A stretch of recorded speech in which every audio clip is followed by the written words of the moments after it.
Hello, and thank you for choosing this clean historical Western romance by Emma Ashwood. Before we begin, don't forget to hit that subscribe button. Your support allows us to keep sharing more wonderful stories for free. So grab a cozy spot, kick back, and let this story whisk you away to a different time and place. Enjoy. Copyright Emma Ashwood. The Fool's Bride by Emma Ashwood, Chapter 1. Five Points was an area in New York where people lived only when they had no other choice. Immigrants, freed slaves, and the indigent filled the rundown tenement homes that lined its dank streets. The Irish formed gangs, the Italians made food, and the Eastern Europeans mystified the locals with tales of folklore and otherworldly gods. Patty Duffield was not a resident of Five Points because she liked the neighbors or because she was a gang member. She lived in the one-room tenement home simply because she had no choice. When her parents arrived in the New World 30 years before, they had come with big dreams and laden suitcases. Soon after their arrival, they had learned that those dreams could sometimes only be achieved by the already wealthy, or those who had contacts in society who were willing to back their ideas. Patty's father had neither. Instead, he took a job at the docks, loading and offloading ships to earn a less than meager wage. Patty's mother took in a little laundry to help their financial situation where she could.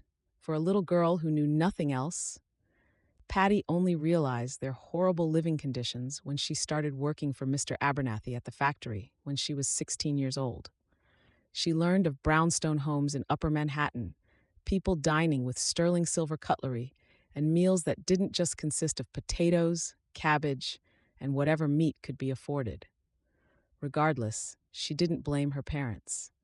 Her father was a hard-working man until the day he fell from a ladder to his death at the docks. Her mother, although small, was a feisty woman. No one messed with Mrs. Duffield on 2nd Street. She would only give one look to the young boys from the Irish gang, and they would run in the opposite direction. Patty still wasn't sure if it was because they were Irish as well, or because her mother simply exuded that sort of power. When her mother passed away 3 months ago from consumption, Patty had been terrified to make a life for herself alone. She had counted all her money, hoping she had enough to get herself out of 5 Points, but she barely had enough to cover her rent for a week. Desperate and almost destitute, she asked Mr. Abernathy for more work and increased wages. The old fool was more than willing to pay Patty more, but what he asked for in exchange was something Patty would never consider. It had taken her a month to gather her courage to talk to Mr. Abernathy, and after his horrid suggestion, she gracefully declined and headed home, not knowing what she was going to do. Rain whispered down on the small, cobbled streets of 5 Points. It was icy enough that Patty would have called it sleet had she stopped to think on it. She just tugged her coat tighter around her waist and hastened toward home. As soon as she placed her hand on the door, there was a tap on her shoulder. She turned to find her landlord towering over her. The Eastern European man had a toothless smile and beady black eyes that made Patty quiver with fear whenever he looked at her too closely. "Mr. Volkoroff?" Patty asked, turning around. He was standing so close that, had she wanted to escape, he had her only exit properly blocked. "Miss Duffield." His accent was thick, either Russian or Bulgarian. Patty wasn't sure which. She was, however, sure that she didn't care for his proximity or the stench of liquor on his breath. "You're late with rent." Patty nodded. "I know.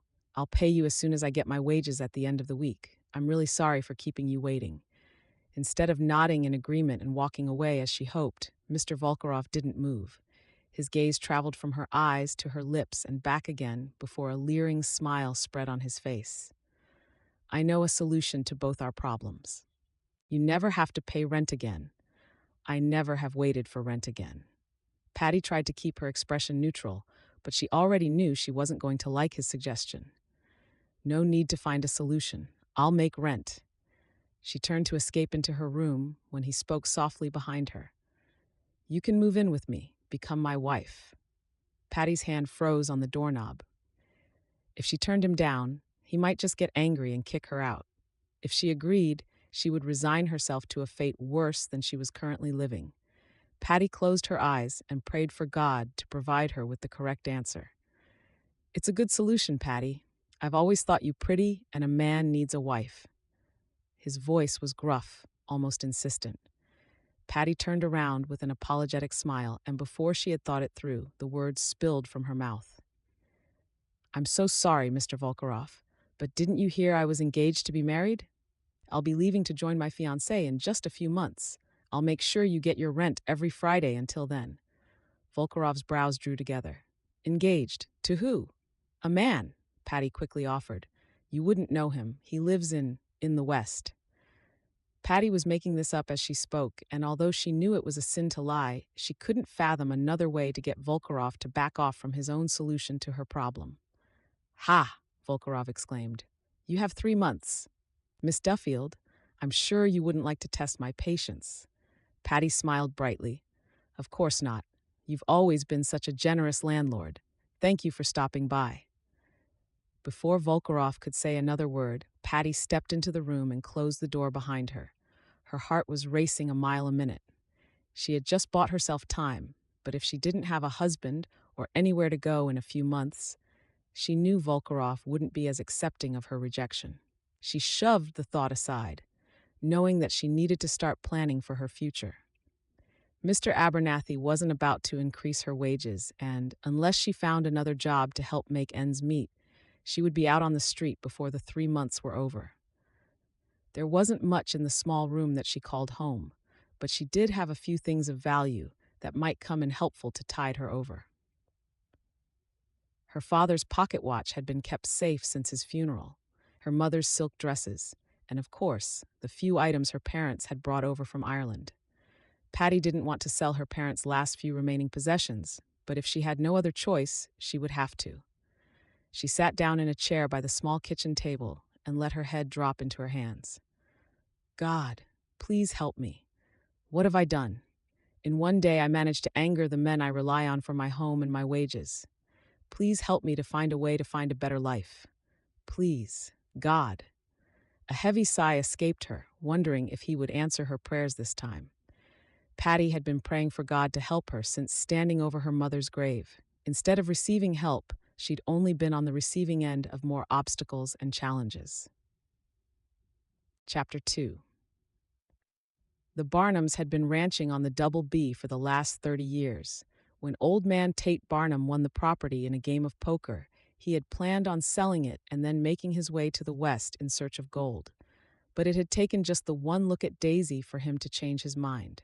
After a whirlwind romance, Tate Barnum made Daisy his wife and the empty land, devoid of structure or fence, his home. The first few years had been hard. Battling the elements, working from sunup to sundown, building a cabin whenever they had the money to spare or the strength to expend, until they made the ranch a home. When he had bought cattle to start his first herd, Daisy had nearly skinned him alive. Tate had taken what little savings they had to procure the herd of 12, with which to start what would become a ranching enterprise.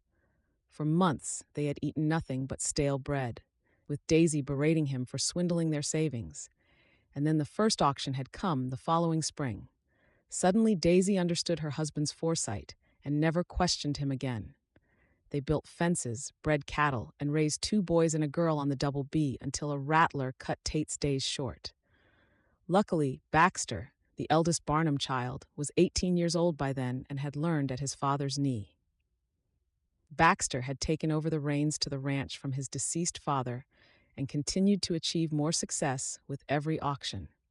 Barnum beef was known throughout Wyoming as the best money could buy. Where other ranchers branded their cows as proof of ownership, the Double B brand ensured a hefty price at any cattle auction. It was as sacred as the ranch Tate had built, with nothing more than dreams and the love of a good woman. For the last 9 years, Baxter had focused every waking moment on caring for his family. 2 years younger than him, his brother Lawrence, or Lonnie as everyone called him, was as different from Baxter as night was today. Baxter was a tall man with a large frame, tan skin, and an imposing chiseled face topped by golden blonde hair. Lonnie was tall and wiry with sharp features. Lonnie preferred tending to the ranch's accounts and doing business in town when it was necessary, while Baxter was a hands-on rancher. Baxter never much cared for books or learning, whereas Lonnie reveled in every book he could find and enjoyed nothing more than expanding his knowledge of the world. Their little sister, Lucy, wasn't so little anymore at the age of 21, but both the Barnum brothers protected her with their lives. If a suitor was to come calling, he had to get by Baxter and Lonnie before so much as catching sight of the beautiful girl they called their sister. Much like their mother, Lucy had a small frame, bright blue eyes, and a smile that could weaken any man's knees. Daisy was still going strong at 57, although she still grieved the husband she had lost. While Daisy and Lucy kept the home fires burning, the men took care of the ranching business. Over the last few months, Baxter had become a little antsy. At first, he thought it might be due to the incessant cold weather of winter, but as the cold slowly started to withdraw its clutches from Wyoming, Baxter realized he wasn't yearning for summer, but for a companion. The Double B was 20 miles from the closest town, and although female companions were available in Kelly, Baxter wasn't interested. He had grown up with his parents' relationship as an example of true love, and, despite being a hard man with a hide tougher than leather, his heart was soft. He wanted a wife to call his own, someone he could turn to for encouragement, someone who could make him smile when it seemed he had no reason to. Baxter wanted a wife who would give him children and play her role in allowing him to carry on the legacy of the Double B. As the eldest son, it was only fair that he inherit the ranch's deed one day, although he knew the Double B would always have place for both Lonnie and Lucy. The only problem with finding a wife was time. Baxter didn't have the time to spend socializing in Kelly every weekend. Even if he didn't enjoy the rowdy saloon or uptight hotel, which were the only two options available in which to take a girl to court. Baxter dreamed of romance and happily ever after, but he wasn't prepared to go the distance needed to achieve it. Besides, in his mind, it was more important that he took care of the cattle than it was to chase after his dreams. After thinking on it for a few weeks, he finally decided to confide in Lonnie one brisk winter's morning. Baxter had just finished checking the fences and knew that Lonnie would be going into town later in the day to take care of business. For the plan he had in mind, he would need Lonnie's help. He found Lonnie sitting on the porch, going over ledgers, a frown lining his face. "What you frowning over? The ranch is doing right good?"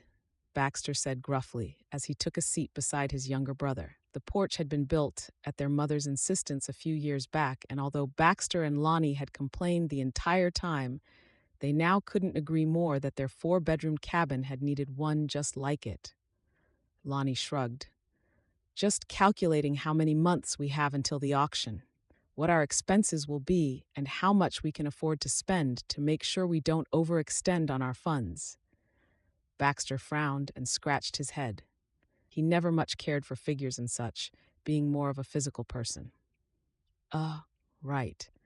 Well, listen, when you head into town today, there's something you need to take care of for me as well. I need you to write up something and post it in the Matrimonial Times." Lonnie turned to his brother with a curious look, a hint of a smile curving his mouth. "Horse feathers."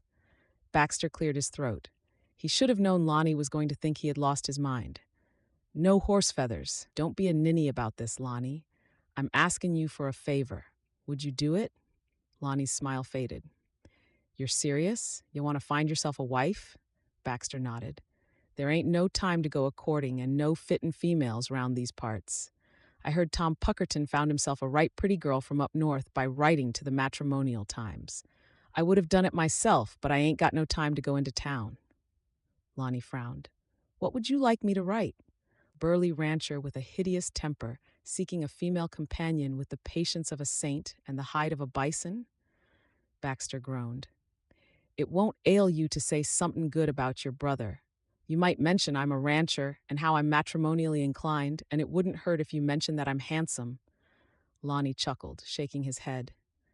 "You matrimonially inclined? Since when? You ain't mentioned anything about getting hitched before." Baxter shrugged with a heavy sigh. "I'm getting on, Lonnie. I'd like to have some young uns before I grow gray. Would you do it, or are you going to keep on giving me grief?" Lonnie held his gaze for a long moment before he finally nodded. I'll do it. Can't think anyone would answer it, though, especially if I add that you've strangled a rattler with your bare hands. Baxter stood up, knowing his brother was teasing him. Lonnie might have a sharp sense of humor, but he was as loyal as a stray dog when it came to family. Disimnoid. Regardless of the disagreements they might have had in the past, Lonnie would shine a good light on him. If he was lucky, he might just hear from a pretty girl up north before the month was over. Chapter 3. Lonnie hoisted himself onto his horse and placed the letter in his saddlebag. He had come into town to replenish supplies and had by chance run into the postmaster, who advised him that a letter had come for Baxter. At first, Lonnie had thought nothing of it until he noticed the fine handwriting on the envelope. It could only mean one thing. Someone had written to Baxter in response to his advertisement in the Matrimonial Times. Lonnie was curious about the letter and considered for a moment reading it before he reached the ranch, but decided against it. Although Baxter had asked him to write the advertisement, courting was personal business, and Lonnie had no interest in becoming involved in Baxter's courting matters. He snapped the reins and called to his bay mare, who took off at a gallop. Although Lonnie didn't much enjoy working with cattle, he loved horse riding, especially a horse such as the bay mare he had owned for the last few years. The wind whipped at his hat, but he kept one hand on the reins and held his hat with the other. A smile split his face in two, and he knew if anyone of his family had to see him, they would be shocked. Just because Lonnie favored accounting ledgers to herding cattle didn't mean he didn't love the West every bit as much as his brother did. When they were young, Baxter had been taught to ride, while Lonnie had taken lessons at his mother's knee. Where Baxter thrived under the scorching sun, Lonnie had explored the imaginations of writers the likes of Jules Verne and Mark Twain. When it had been Lonnie's turn to learn to ride, his father compared him to Baxter every step of the way. As a grown man, Lonnie understood that his father simply took pride in his eldest son, but as a young boy, it had been easier for him to learn and read rather than listen to his father comparing him to his brother as far as horsemanship was concerned. Lonnie arrived at the ranch just as the sun began to skirt the horizon. It was his favorite time of day, when the dust began to settle and the ruckus of the day's work came to an end. His mother and Lucy would be finishing with dinner preparations, and Baxter would be checking on the cattle one last time before he called it a night. In the winter months, Baxter let the herd graze far from the homestead just as his father had taught him. A good rancher saved the best grass for spring because that's when the calves were born and when you needed the cattle close to home for auctions, branding, and such. Lonnie slid off the horse easily and patted the mare's flank. "You're a right beaut, Sally," Lonnie said affectionately when he heard Baxter speak out behind him. "You going to unsaddle her or get hitched?" Baxter's laughter roared over him, setting Lonnie's teeth on edge. He loved his brother and even admired his tenacity as a rancher, but he didn't appreciate his condescension. Lonnie wouldn't point out that, without him, Baxter would probably run the ranch into the ground. "Nope," Lonnie said easily, not looking to start a fight. "You going to get hitched?" Lonnie unfastened the bridle and continued removing the saddle, waiting for Baxter to catch on. As he yanked the saddle off the mare's back, Baxter gasped. "It worked?" Lonnie shrugged. "Don't know if it worked, but you got a letter. That's a start, ain't it?" Baxter rubbed his hands together. "Well, go on. Read it then." Lonnie frowned as he pulled the letter out of his saddlebag. "You wouldn't want to read it yourself, in private?" "Naw, come on, Lonnie. You know I ain't one for reading," Baxter complained. Lonnie knew Baxter could read and write because their mother had taught him as well, but Baxter avoided both as if they were the plague. Curiosity finally got the better of Lonnie, and he carefully opened the letter and began reading. "Dear Mr. Barnum, my name is Patty Duffield of New York. I hope you don't think me forward for writing to you, but I expect that's what you hoped for when you placed your advertisement in the Matrimonial Times. Before I introduce myself, I would like to point out that I have never written to a man before. The only reason I even bought the Matrimonial Times was that I find myself in a precarious position after my mother passed away. I see no future for myself in New York, and although I wouldn't want to pressure you with my first letter, I am hoping to find a more favorable future elsewhere. I am a 21-year-old lady of humble means. I am of even temper and well-mannered. I wish to someday have a family of my own, and I'm not averse to hard work. Although I know naught about Wyoming, I believe the vast open spaces would appeal to me. As I understand, you are a cattle rancher living with your family. I hope you appreciate them every day, Mr. Barnum. Only once you have lost the only family you have do you realize the value of those close to you. It's been said that I am a fair cook, easy on the eye, and a pleasant conversationalist.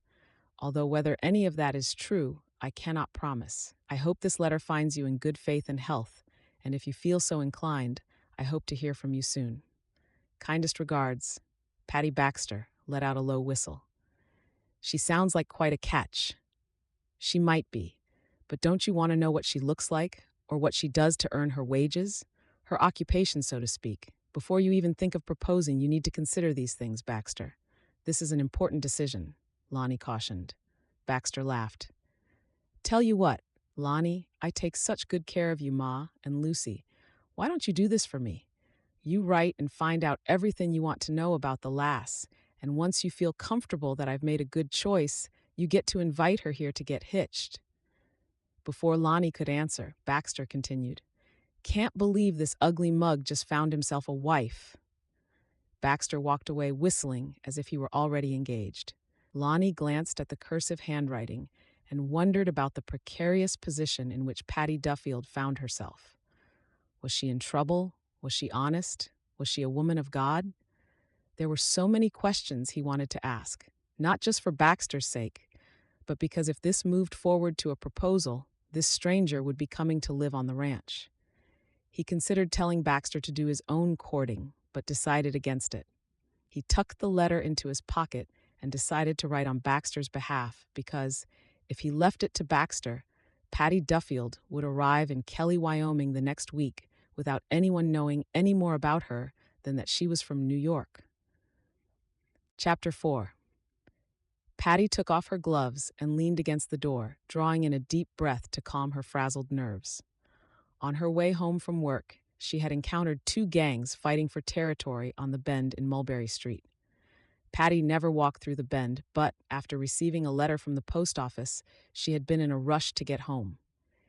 As her heart began to slow to a normal rhythm, she promised herself she would never make the mistake of taking that particular route ever again. New York was a dangerous town in which to live, but 5 Points was the epicenter of most of the troublemakers. Irish gangs fighting Eastern European gangs, the poverty, the lack of sanitation, and more than anything, the blatant lack of morals these days. She poured herself a cup of tea and sat down at the table. Deciding to become a mail-order bride hadn't been easy, but it was a decision finally made out of desperation. Her landlord had given her 3 months before he would expect an answer of a different kind, and her employer's gaze grew longer and longer with each day. She had bought the Matrimonial Times simply out of curiosity when she noticed the advertisement placed by a handsome rancher in Kelly, Wyoming. It had taken Patty 3 days to gather the courage to finally write to him. From the get-go, she had thought it a big mistake. But now that she stood with Mr. Barnum's reply in her hands, she wondered if this was the lifeline that God was finally providing for her. She carefully opened the letter and wondered if he was simply writing to be courteous and to tell her that he wouldn't be writing again, or whether the letter would hold interest. Patty closed her eyes and prayed. Dear Lord, please let this Mr. Barnum be an honest man. Please guide me if this is the choice you want me to make.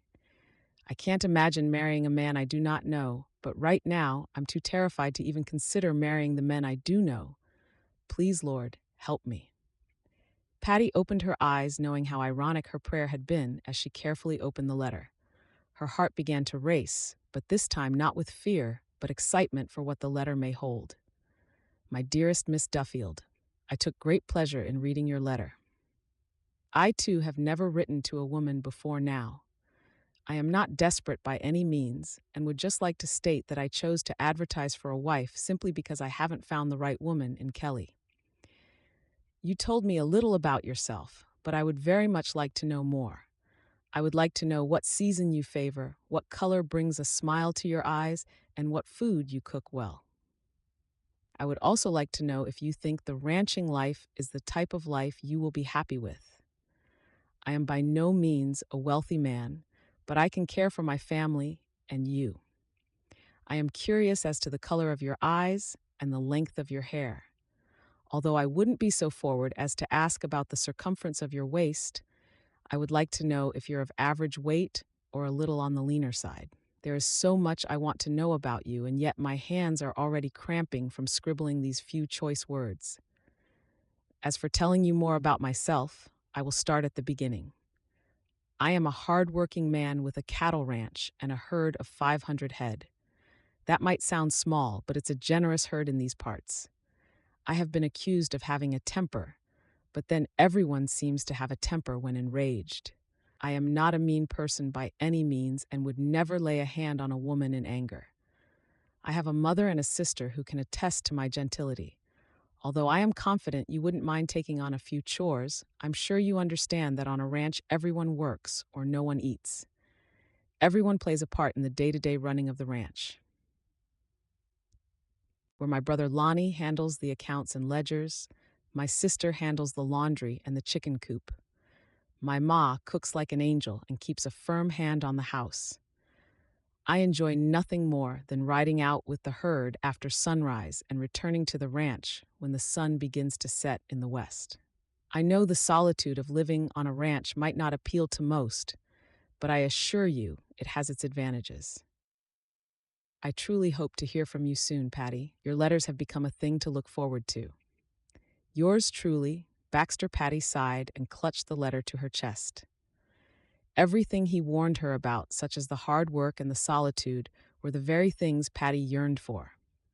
She wouldn't mind working every minute of every day if it meant she would be working at home, a home where she could raise a family and grow old.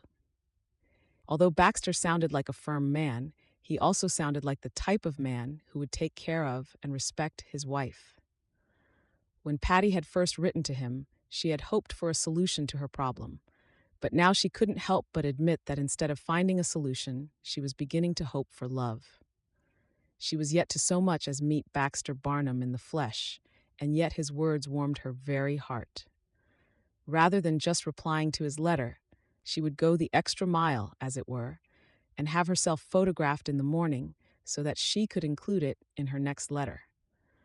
She was curious as to his appearance as well, but for now, she would just make sure he knew better with whom he was exchanging letters. She forgot about the fight on the bend in Mulberry Street, about her landlord who kept nagging at her for rent and giving her worrying, lascivious looks, and even about the grief of losing her mother only a few months ago. All she could think about for the moment was Baxter Barnum and writing to him again. She searched for a piece of paper and lit a candle because, although her tenement apartment might be cold and dark, in her heart she felt the light shine at the end of the tunnel, and the warmth it exuded was reminiscent of a promising future. Chapter 5. Lonnie waited until Baxter returned from the range to open Patty's letter. Baxter didn't seem nearly as excited as Lonnie was to hear from Patty again. He wondered why his brother was intent on finding a wife if he didn't even want to go to the trouble of reading the letters she wrote to him. "Well, what does it say?" Baxter asked as he kicked off his boots while seated on the porch. Lonnie shrugged. "I haven't yet opened it. I thought you might want the privilege." Baxter frowned. "The privilege? It's just words on paper, brother." With a sigh, Lonnie opened the letter and gasped when a photograph fell into his lap. He dropped the letter and reached for the photo. His breath caught as he looked at the black and white photograph. Patty Duffield was not at all as he imagined her to be in his mind's eye for the short time during which he had been the in-betweener in the letter writing between her and his brother. She was even prettier. Large eyes looked into the camera, her thick halo of hair surrounding a pretty face.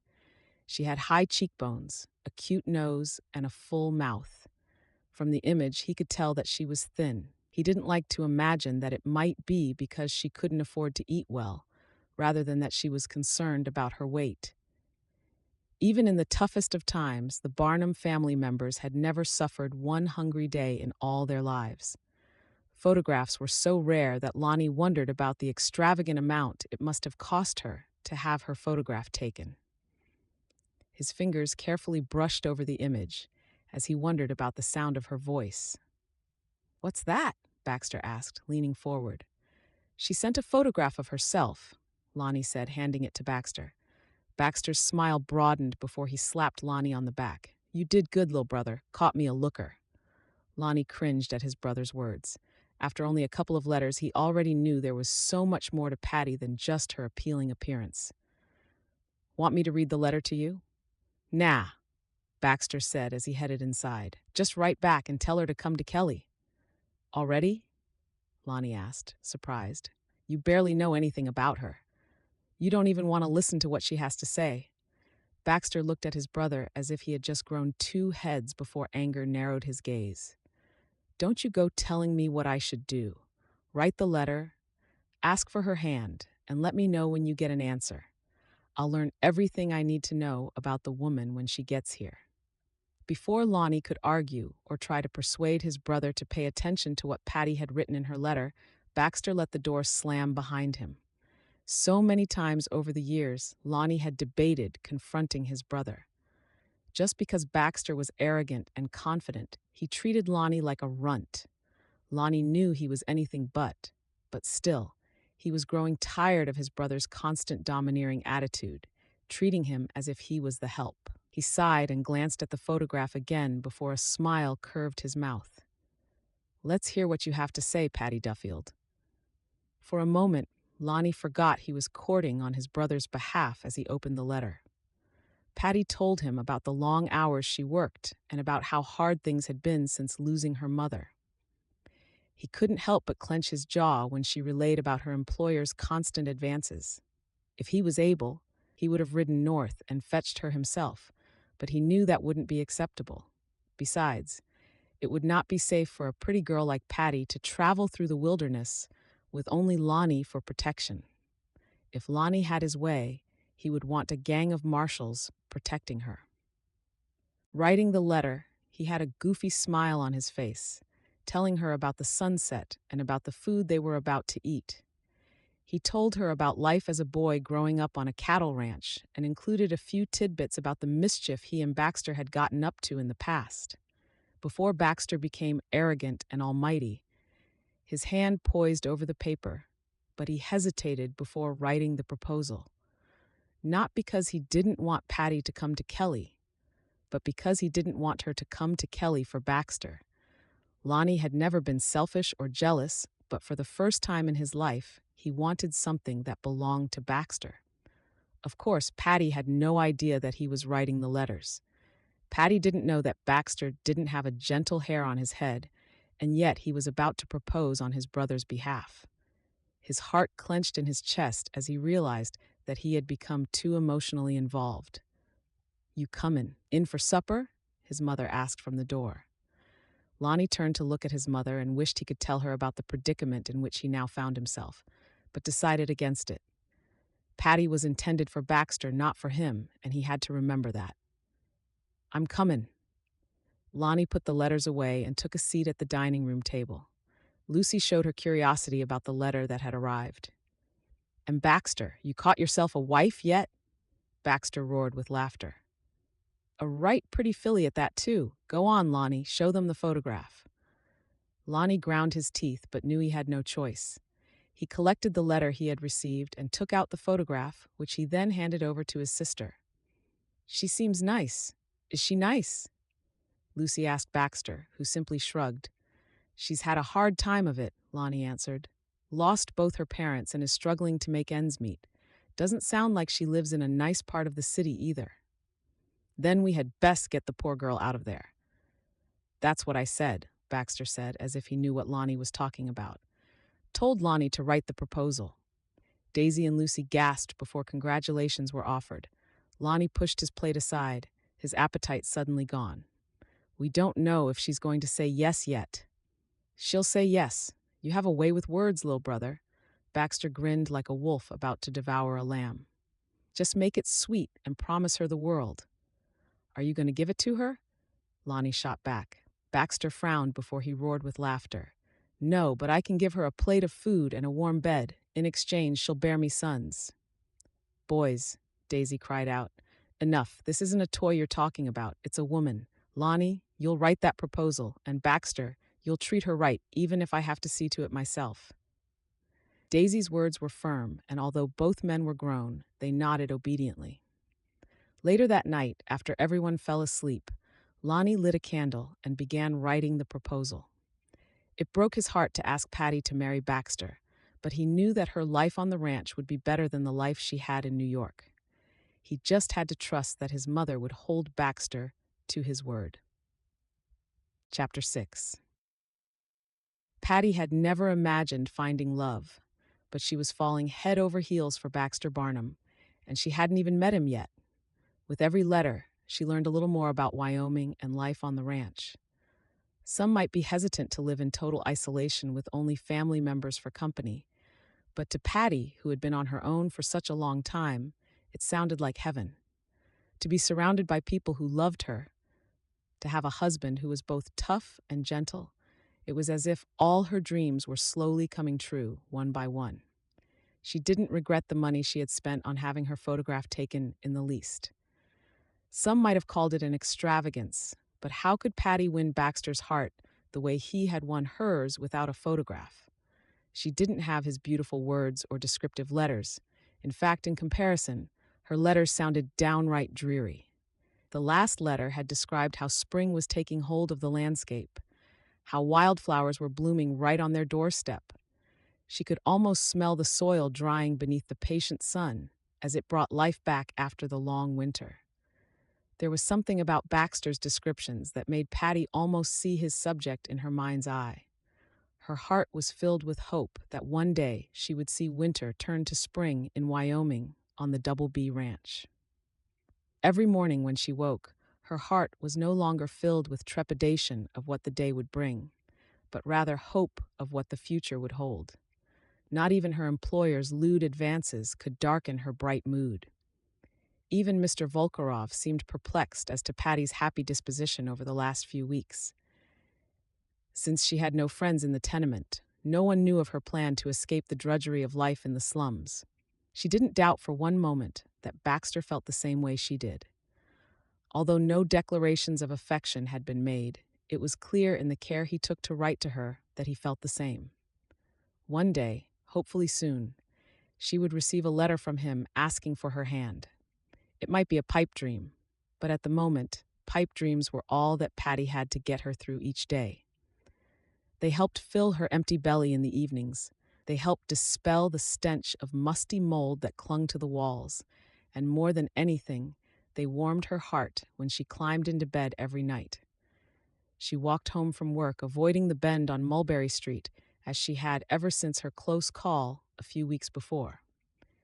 There was word on the street of the gangs becoming all the more brazen in their ruthless attempts to gain territory and influence, but Patty hoped that she would be gone before that day came. As soon as she arrived home, she sat down to read Baxter's letter. Her socks were soaked through after the walk home, and her body chilled to the bone. But none of that mattered, because as soon as she read the first line, a smile spread across her face.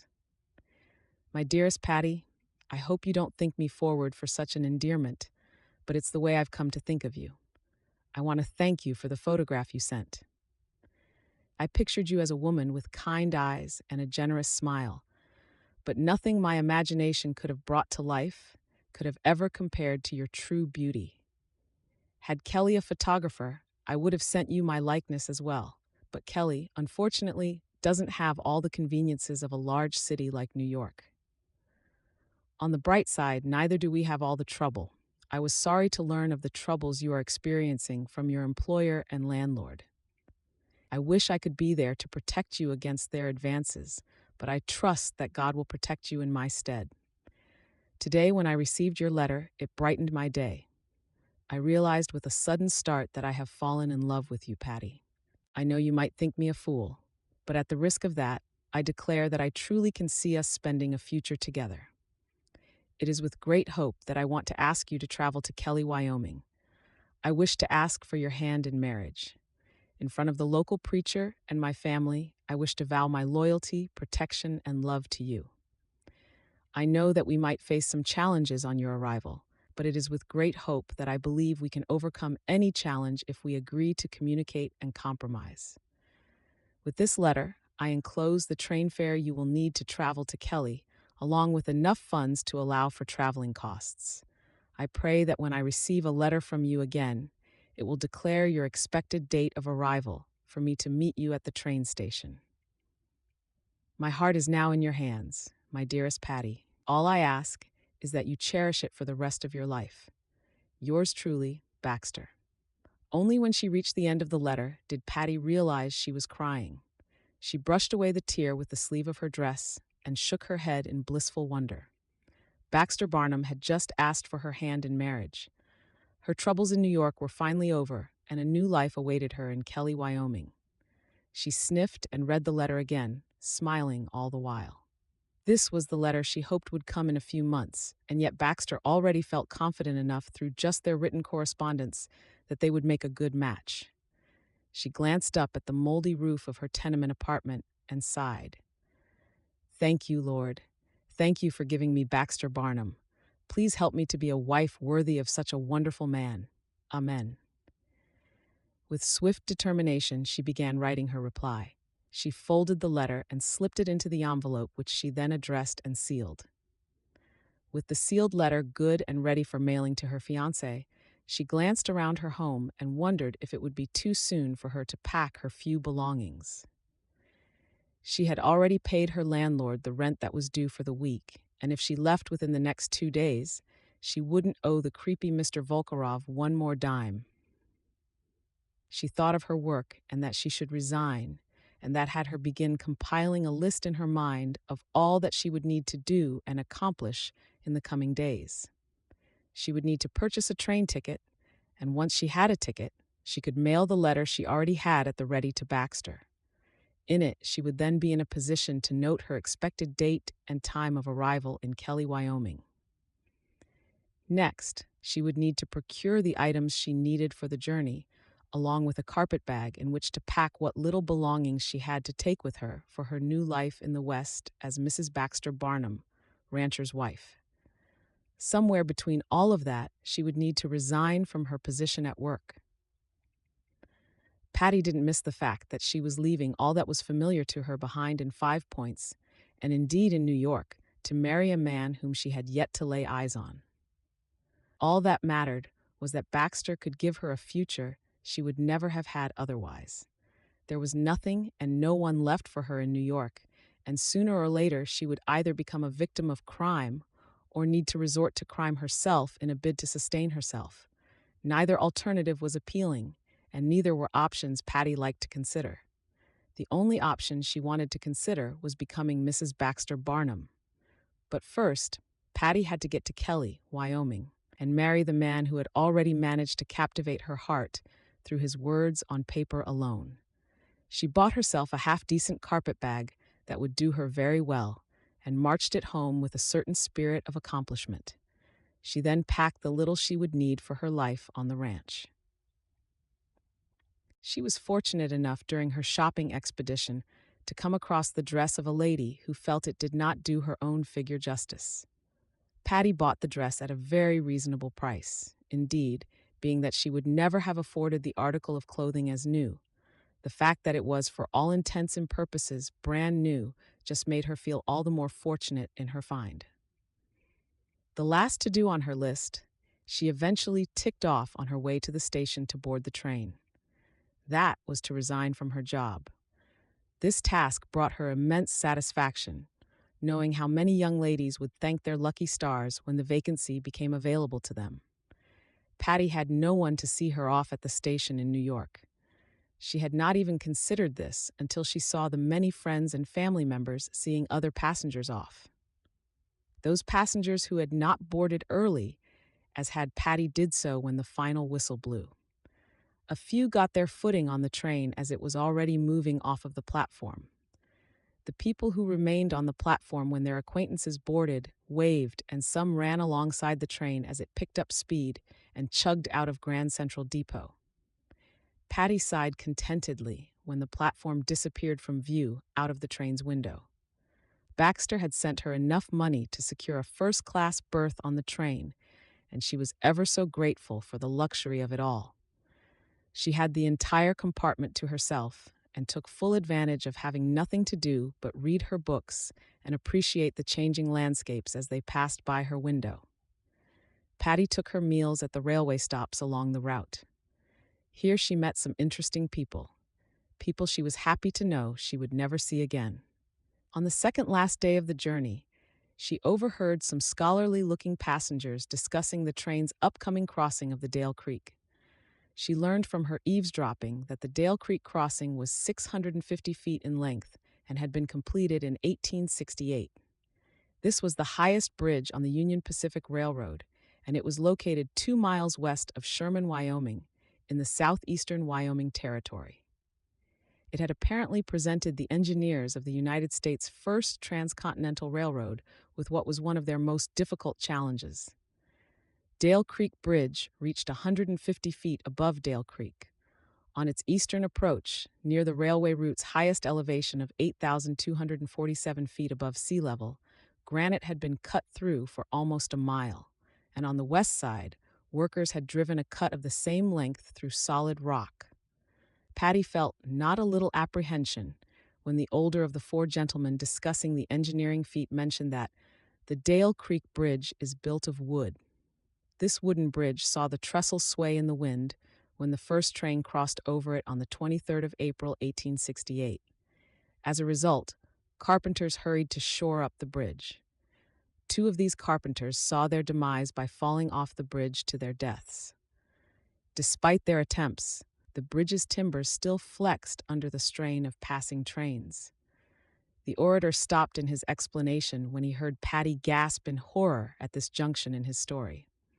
"Not to worry, madam," he placated from across the table at which he was seated with his travel companions.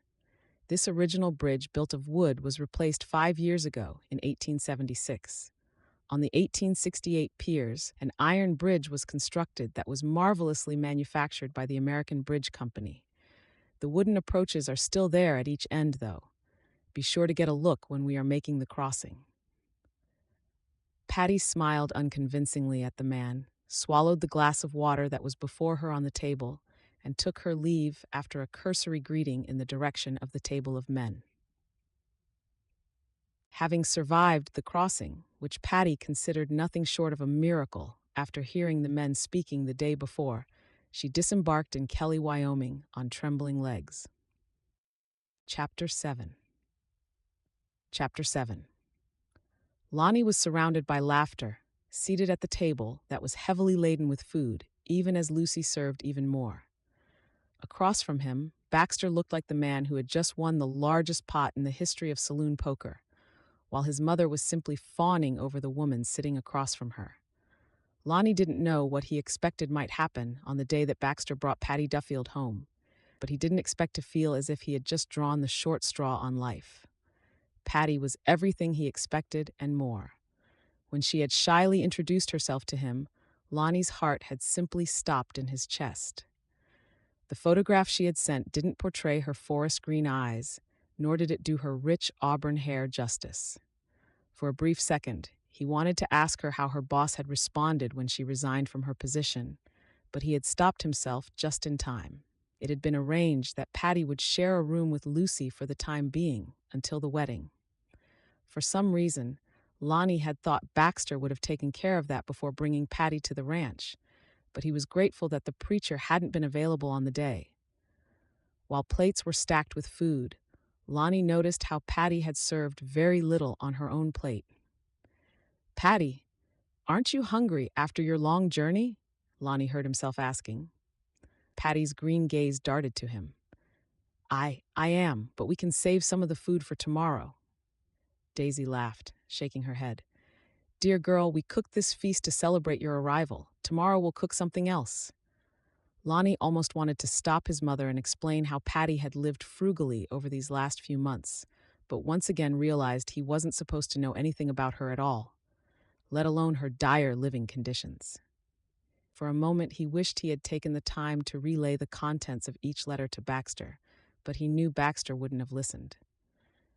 "Go on, get yourself some grub. Ma's the best cook," Baxter encouraged her while he was masticating a piece of beef. Lonnie couldn't suppress a smile when he noticed Patty cringe when his brother talked around a mouthful of food. "Eat something. A swift breeze will blow you over on the prairie," Lonnie added gently. Their eyes met and held for a moment before Patty nodded and served herself a bigger helping of food.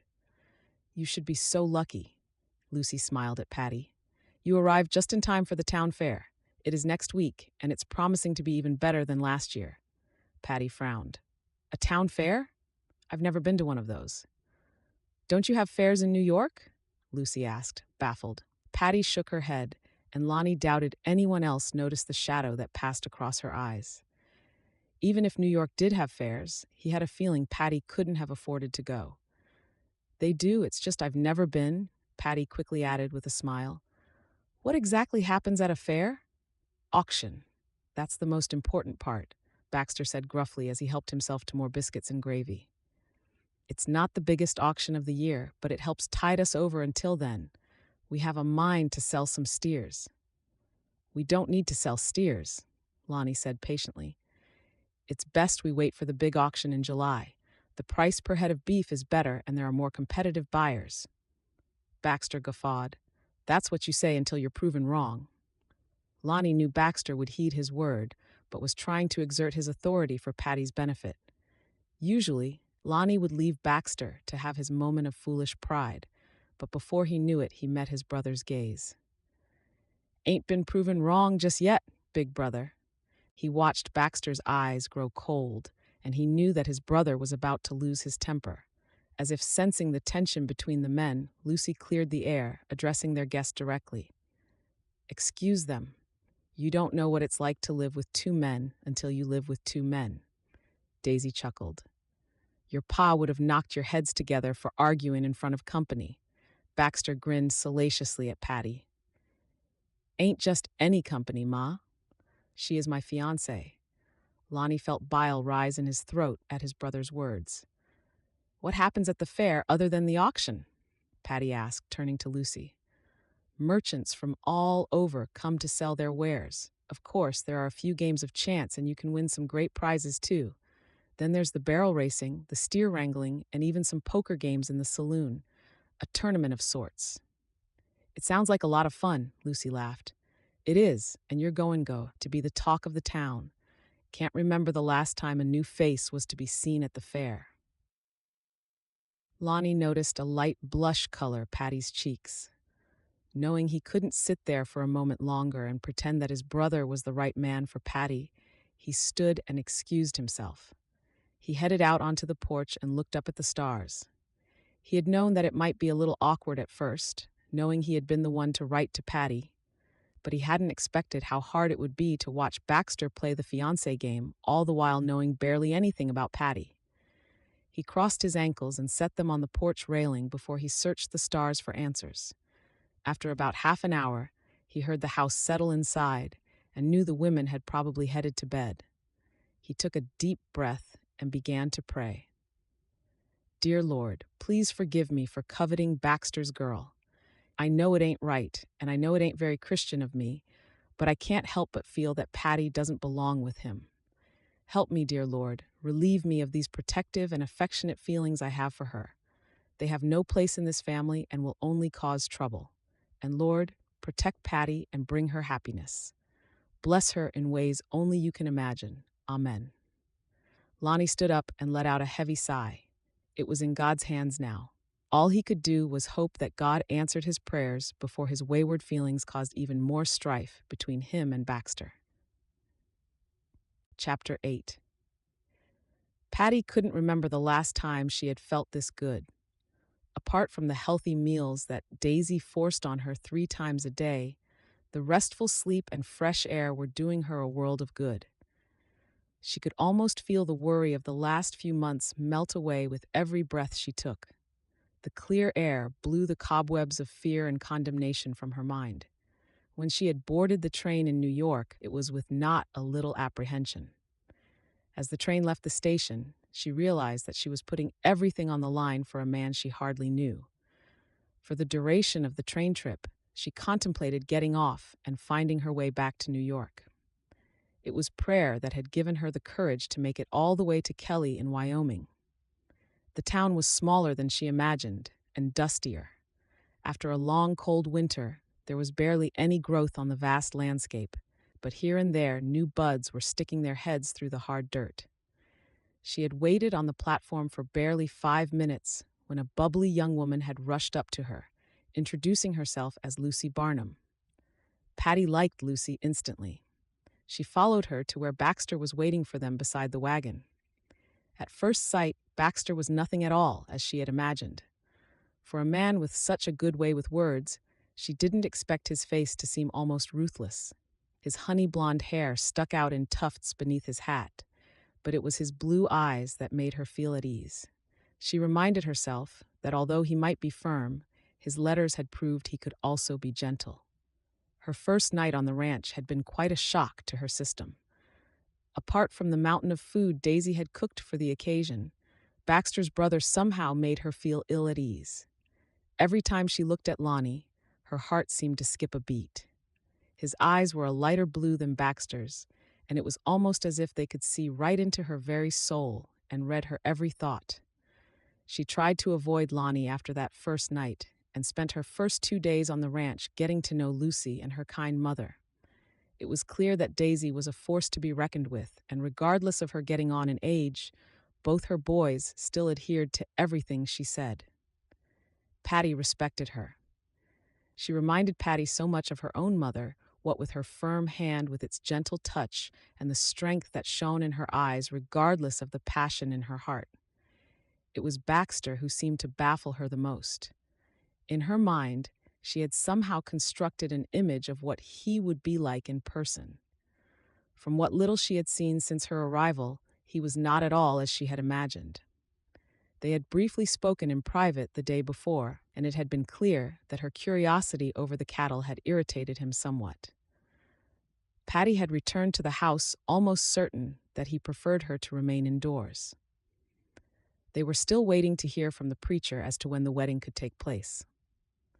Last night, when they had retired to their rooms, Lucy had mentioned that the preacher might only wed them after the town fair, as it was a busy time for everyone thereabouts. Patty couldn't decide if she was grateful for the brief reprieve or if she wanted to get it over with. A sigh escaped her as she stepped out onto the porch. A wedding wasn't something you wanted to get over with, she reminded herself. But deep down she knew it was because she didn't feel the connection she expected to feel with Baxter. Lucy was sewing a new dress for the fair, and Daisy had taken a lie down late that afternoon, leaving Patty to her thoughts. She sat on the porch and looked out over the range.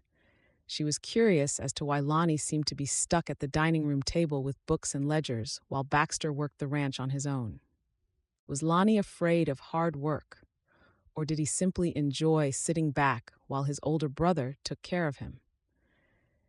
Patty saw Baxter riding toward her and waited for her heart to skip a beat. But as the horse drew closer, she forced a smile on her face, even as she gave herself a little dressing down. Although the connection she expected wasn't there, she tried to convince herself that in time it would come. There was a big difference between writing letters and talking to someone in person. And although he didn't come across in person as the same thoughtful person as he had been in the letters, it could be that he was just shy. "Well, hello there, pretty Patty," Baxter said with a grin as he tilted his hat to her by way of greeting. Patty didn't feel flattered by the compliment, but rather a little uncomfortable beneath Baxter's gaze. "Hello there. How are the cattle doing?"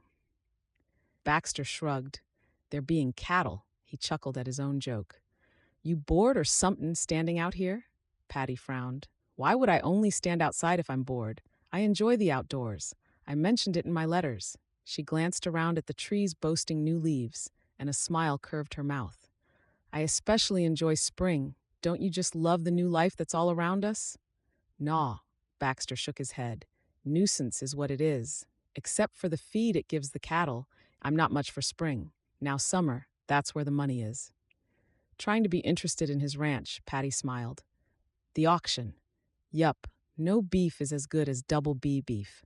We've been getting top dollar now for a few years. A cool breeze whipped at her hair, bringing with it the scent of wildflowers. Preacher sent word, Baxter said, glancing toward town. Won't be getting us hitched till after the fair. Think you can wait until then? Patty nodded, although she couldn't understand how a man who had proposed to her so eloquently could now refer to their wedding day as getting hitched. I'm sure that will be all right. Ain't got no choice, really. From tomorrow, we're going to start practicing for the games. Although Lonnie ain't no horseman, he usually takes part. Baxter's chest swelled with pride. Of course, I win a ribbon or two every year. You're going to be the aim of some very jealous looks. Patty's smile was just as awkward as the thoughts circling in her mind. Baxter was nothing like the persona portrayed in his letters, and although she tried to connect with him, it seemed to her that he was too full of himself to even notice. Well, I better get back inside, Baxter nodded. Yup, keep 'em home fires burning. Baxter laughed as he turned and walked back to his horse. As soon as Patty stepped into the house, her gaze met Lonnie's where he was working at the table. Her heart skipped a beat, even as she felt a flush pink up her cheeks. Somethin' wrong, Patty? Lonnie asked with a concerned look. Patty quickly shook her head. No, not at all. What are you doing? Lonnie frowned before he dragged a hand through his jet-black hair. Although he wasn't as brawny as Baxter and lacked the charm that Baxter seemed to exude, something about Lonnie made her want to spend more time with him. He didn't make her feel uncomfortable or unimportant in the way Baxter did. I'm just going over some accounts. Lonnie held her gaze for a moment as if contemplating wanting to tell her more before he continued. You see, I've got a ledger this side for the cattle. Every birth or death is recorded here. Although it might be out at any time with a few head of cattle, it gives us a good indication of how many head we have grazing. Patty nodded, intrigued at the figures. Births weren't only recorded by month, but by year. Then over here, I've got a rough map of the ranch. This way we know how many head we've got grazing in which field. It helps us plan if there's a drought or flood. Drought, we move them down toward the creek. Flood, we move them up. Patty pointed to a number on another ledger. And this? That's the working capital. It changes from month to month, seeing its lowest in late June, just before the auction, Patty said with a smile. Seems like you've got quite a hand on everything. Lonnie shrugged. Keeping track of everything is just as important as making sure the cattle are fed and healthy. Patty nodded, but she already understood after just 2 days that Baxter didn't see it that way. Baxter believed he was the be-all and end-all of the Double B Ranch, but she couldn't help but admit that Lonnie's bookkeeping was just as important. Chapter 9. Lonnie was trying his best to avoid Patty at all costs, but it was hard when they lived in the same house, especially when she walked around looking as if she regretted ever coming to Wyoming. He felt responsible for the sad look in her eyes. She seemed genuinely interested in the ranch and clearly didn't enjoy being stuck inside all day as his mother and sister preferred. After explaining his bookkeeping system to her, he had almost asked her to join him for a walk outside. But Lonnie knew it wouldn't be appropriate since she was here to wed his brother. Instead, he tried to focus on the cost of having another mouth to feed, but the more he tried to concentrate, the more his thoughts kept returning to Patty. She had been quiet during dinner, although she did smile for Baxter's benefit whenever he told one of his dumb jokes. It was painful to watch, especially knowing that she wasn't the type of girl who enjoyed mindless jokes. Lucy even picked up on her discomfort and tried to fill the dinner conversation with anything but Baxter's self-assured prattle. When Patty announced she was going to get ready for bed, Lonnie had truly expected his brother to offer to fill her washtub at least. Of course, such a thoughtful gesture would never occur to his brute of a brother. For a moment, Lonnie considered offering, but stood instead and headed out to the porch where he could step out of the situation long enough to calm his temper. He had barely closed the door when it opened, and Baxter stepped out. "Seems like a delicate rose, all big eyes and tentative smiles," Baxter laughed. "She'll warm to me yet." Lonnie felt his temper start to rise but tamped it down. Perhaps if you considered talking to her about more than your ego, she wouldn't be all tentative and shy. Baxter frowned. "Just 'cause you got her here don't mean you get to tell me how to treat my wife." Lonnie turned to his brother with a frown. "She's not your wife yet, and the way you're going, she won't be any time soon. Take this afternoon. She came out to talk to you, and you teased her for not being inside the cabin. Just now you could have offered to fill her washtub. Those pails of water become heavy by the third one. Maybe for you with those scrawny arms." Lonnie shook his head, knowing it was no use. "These scrawny arms have filled tubs for Ma and Lucy for years. Offering to do something nice for someone doesn't make you less of a man." By the third pail of water, Patty's arms were indeed killing her. When she had arrived on the ranch, Lucy had offered for them to take turns bathing first, so that both got a chance to bathe in clean water. She scrubbed her body, although it was more out of frustration than for dirt. She was tired of being cooped up in the cabin, and although she enjoyed Lucy's company and Daisy's sense of humor, she was eager to explore the yard around the house. But her fiancé had made it clear that he expected her to stay inside. Patty let out a sigh as she changed into her nightdress. She had never been one who enjoyed being cooped up inside, even during winter. In New York, she had enjoyed walking home every day. It gave her a chance to stretch her legs, to feel the sun on her skin, and to let her mind breathe a little. She wasn't fond of sewing like Lucy was, and although she enjoyed cooking, it was clear that the kitchen was Daisy's territory. She slipped into bed and turned to face the wall, giving Lucy some privacy as she climbed into the tub. Her mind was a minefield of doubts as she inspected the grain of the wood that separated the walls. She had looked so forward to coming to Wyoming, and although she loved the ranch, she couldn't shake the feeling that marrying Baxter would be a mistake. He was not as she had imagined. He was thoughtless. He was thoughtless and barely spoke of anything but himself and his importance in the family. "You're thinking so loud I can hear the wheels turning in your mind from over here," Lucy said. Patty could hear water sloshing in the tub and sighed, knowing she couldn't pretend that she had nothing on her mind. "It's just all very new to me still. I'm still adjusting, that's all," Patty assured Lucy without turning around.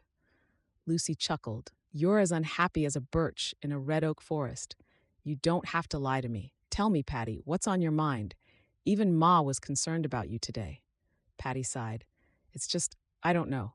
I guess I expected to arrive in Kelly and be madly in love. Now the wedding's been postponed. All Baxter can talk about is the fair, and I'm not sure where my place is yet. You have your sewing, your Ma has the kitchen, and I'm just drifting, I suppose." Lucy's voice was kind when she spoke. "I can't imagine leaving my life behind to marry a complete stranger.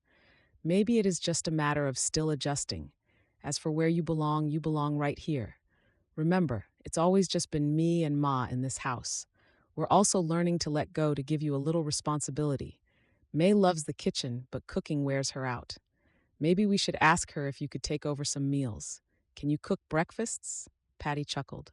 "I can't make biscuits, but I can fry an egg." "That's a start. We'll get Ma to teach you about the biscuits. What about Baxter? How are you feeling about getting married next week?" Patty frowned, grateful that Lucy couldn't see her face. "Afraid," she said in barely more than a whisper. "Afraid? Honey, that ain't no good. What are you afraid of? Baxter might be gruff, but he ain't mean," Lucy said firmly. Patty shook her head. "I'm not afraid of Baxter. I'm afraid marrying him is a mistake. It's just not." Patty sighed, wondering how she could put this without offending Baxter's sister. "Have you ever dreamed of getting a special gift for Christmas? You know, the type of gift you dream of for months. You want it so badly that you can almost taste it." Lucy chuckled. "My first rag doll." "Exactly," Patty said, grateful she was getting somewhere. "Now, do you remember how excited you were to get that rag doll? For a few moments, it felt as if nothing could spoil your happiness." This time Lucy laughed. Yup, until Baxter cut off her hair and tossed her into the chicken coop. Patty ignored that and continued to explain. Well, imagine looking forward to getting that rag doll, but getting a rock instead. That's how I feel. Lucy laughed, water splashing around her. Baxter's a rock instead of a rag doll? Oh, he's going to love that. Please don't tell him, Patty said, feeling guilty already. Don't worry, I won't. But why do you feel as if Baxter's a rock? Lucy asked curiously. It's just, in the letters, he was so graceful, so well spoken. He described the ranch in such detail that I could almost see it in my mind's eye. The proposal was so earnest, so sweet, that it brought tears to my eyes. But now that I'm here, it's as if I'm in his way. He barely talks to me, and when he does, it's about himself. It's as if he wants me jailed inside the cabin and doesn't even want to show me everything he described to me in his letters. Patty sighed. I'm just confused, I guess. I expected one thing from the letters, and now I've learned he's something entirely different. I'm sure it will change in time. It's just a little confusing right now. Patty could hear the ruffle of clothes and Lucy's footsteps as she moved toward her bed. She didn't turn around just yet. Prosody Raven percent. Lonnie's always had a way with words. Gets it from Ma, I suppose. Patty frowned. Lonnie? Dang rabbits, I shouldn't have said anything, Lucy quickly said. It was supposed to be a secret, Patty. Please don't tell them I let it slip. Patty tilted her head, more than a little curious as to what Lucy had said. Are you saying Lonnie wrote the letters on Baxter's behalf? She turned over to meet Lucy's guilt-stricken expression. Yup, Lucy admitted quietly. Baxter's never been one for reading, and I guess he knew Lonnie would do a good job. He got you here, so Baxter was right. Patty attempted a smile, but it didn't reach her eyes. All she could think was that she had fallen in love with the wrong man. Suddenly it made sense that her heart skipped a beat when she looked at Lonnie.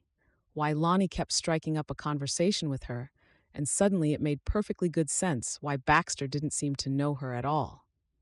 I don't know what to say. Don't say anything. Just give Baxter a chance. He's no poet, but he's a good man. Patty smiled before she turned over and said goodnight.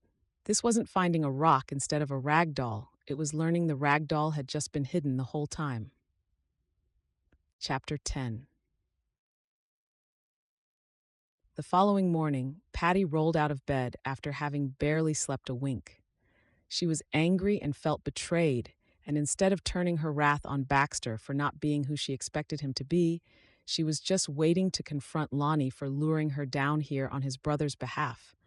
He might be handsome, and his blue eyes might make her heart skip a beat, but she didn't care about that this morning. All she cared about was making it clear that her feelings and her life were not something he could manipulate at his will.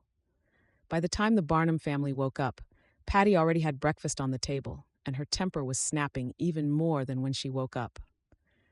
Now that's a wife I'd call my own, Baxter said with a large grin as he sat down at the table. He patted his tummy, clearly looking forward to the meal. Daisy looked perplexed. Patty, you didn't have to. I would have taken care of breakfast. Surely we can't expect a guest to serve us. Patty smiled at Daisy, trusting she wasn't aware of Lonnie's foul play. I'm not a guest, Daisy, and I'd feel much better if I could bring my part. Daisy returned her smile with a warm look. I knew you were going to be a daughter-in-law after my own heart. Patty quickly turned away before she had a chance to make it clear to Daisy exactly what she thought of her conniving and scheming sons. While the Barnums ate their breakfast, Patty began clearing the kitchen. She had sat with hands folded for long enough. Patty, ain't you gonna eat? Lucy asked carefully from behind her. Patty turned around with a kind look for Lucy. It was clear that Lucy felt as if she had betrayed her brothers by revealing the truth. I've never been much of a breakfast person myself. Go on, eat up. Baxter was the first to clear his plate. He dropped it beside the washtub and winked at Patty. Hopefully lunch is going to be just as good. With a tip of his hat and a grin, he turned on his heel and headed out to start his day. Well, I best get some laundry done today before I go on with my sewing. Will you be practicing for the horse race today, Lonnie? Lucy asked her brother as she brought their plates back to the kitchen. Lonnie shrugged. Just might. I haven't decided yet. Well, if you're going to beat Baxter this year, you'll have to decide, Lucy joked. My boys, you've always been at each other's throats about that dang rabbit horse race. Daisy clucked her tongue and stood up. I'll be in my room. I've got some dustin' I'd like to take care of today. One by one, everyone filed out of the kitchen. When just Patty and Lonnie remained, Patty couldn't hold her anger for another second. Lonnie, would you mind stepping outside with me? Lonnie's eyebrows shot up in surprise.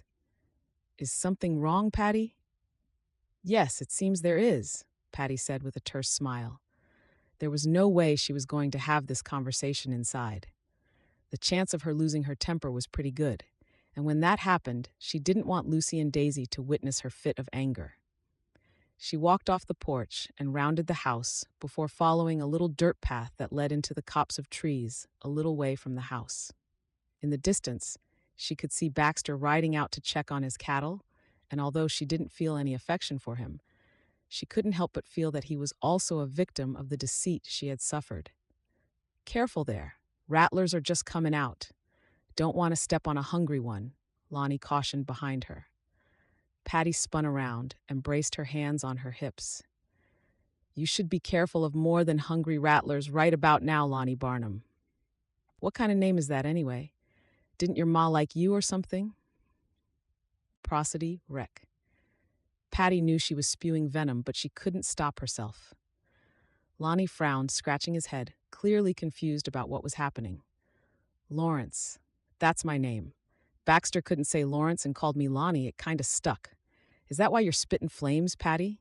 Because you don't care for my name? Patty huffed, shaking her head. I know what you did. I know everything. I know you wrote to me. I know you lured me here to find your brother a wife. And I also know that you didn't bother mentioning that fact to me any time between that first letter and right about now. Do you know what it feels like to leave your entire life behind only to learn you did it for a lie? I thought I might find love and a future here, Lawrence. Instead, I found lies and deceit. Running out of steam, Patty felt a tear slip over her cheek. She expected Lonnie to deny it, to snap at her, or to run back to the house. She didn't expect him to step forward with concern in his expression. His hand gently rose, and he brushed a tear off her cheek. A heavy sigh escaped him as he searched her gaze. Patty, you're right to be angry. If I were you, I would have been furious, but I want you to know none of this was meant to be deceitful. Then why? Why lure me out here to a man who can barely talk about anything but himself and his cattle? Heck, he thinks I belong in the cabin, as if I would break if I stepped a foot off the porch. We're not suited at all, and I don't have money or a home to go back to. Patty collapsed onto the dirt and dropped her head into her hands as tears began streaming over her cheeks. She heard Lonnie kneel before her and felt his strong hands close over her wrists as he gently pulled them away from her tear-stained face. I'm sorry, Patty. I'm so sorry about everything. At first, Baxter wanted to find a wife. He asked me to place an advertisement in the Matrimonial Times on his behalf. It only made sense since I was going into Kelly that day, but then when your first letter came, Lonnie let out a heavy sigh. Baxter was so excited that he'd gotten a response, but he wasn't as excited to write to you. He asked me to do it on his behalf. Our relationship, it's always been a little crooked. Patty searched his blue eyes and felt her anger fading. So your brother asked, and you did it. Didn't you for one moment think that I'd be expecting the man from the letters? Instead, I have a stranger waiting to call me his wife and feel like a fool for having been lured here. Lonnie shook his head. I'm sorry. I know I should have stopped. I know I should have told him to write his own letters. But I started looking forward to hearing from you. I went into town for any excuse just in the hopes of getting another letter. Patty couldn't stop her heart from swelling at his honesty. She was still upset, but she couldn't help but agree that she'd looked forward to his letters as well. Lonnie was in truth the man she had fallen in love with, although she didn't know it at the time. So what now? Get to know Baxter. He's not that bad. He's got a big mouth and fumbles sometimes when it comes to words, but he has a big heart, Patty. Patty smiled wryly. You mean I should forget every letter and turn over a new page? What if the story isn't as promising as it was on paper? Lonnie shrugged. I'm sure it will be. You just have to give him a chance. Patty nodded, although she still wondered why Lonnie hadn't just revealed the truth and asked for her hand instead. Perhaps Lonnie simply wasn't interested in marriage, or her.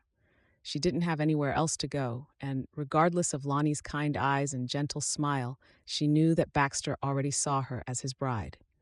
I guess we better get back. Prosody rate. Lonnie stood up and reached for her hand. Just as Patty was about to push herself up, he gently swooped her to her feet. Patty was quite surprised by his strength.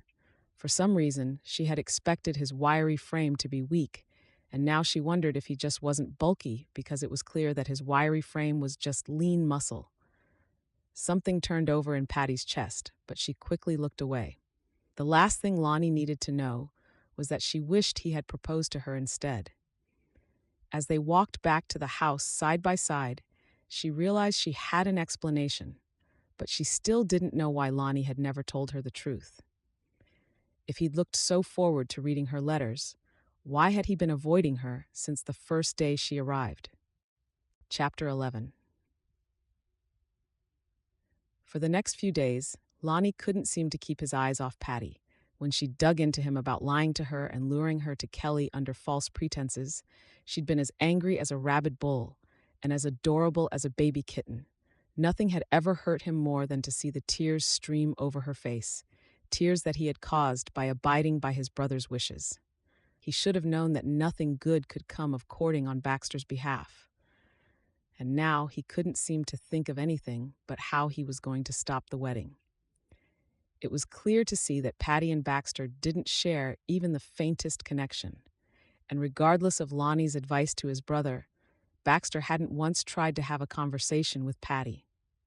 Unless it involved boasting about his cattle or yapping about the upcoming town fair, it seemed Baxter didn't care at all.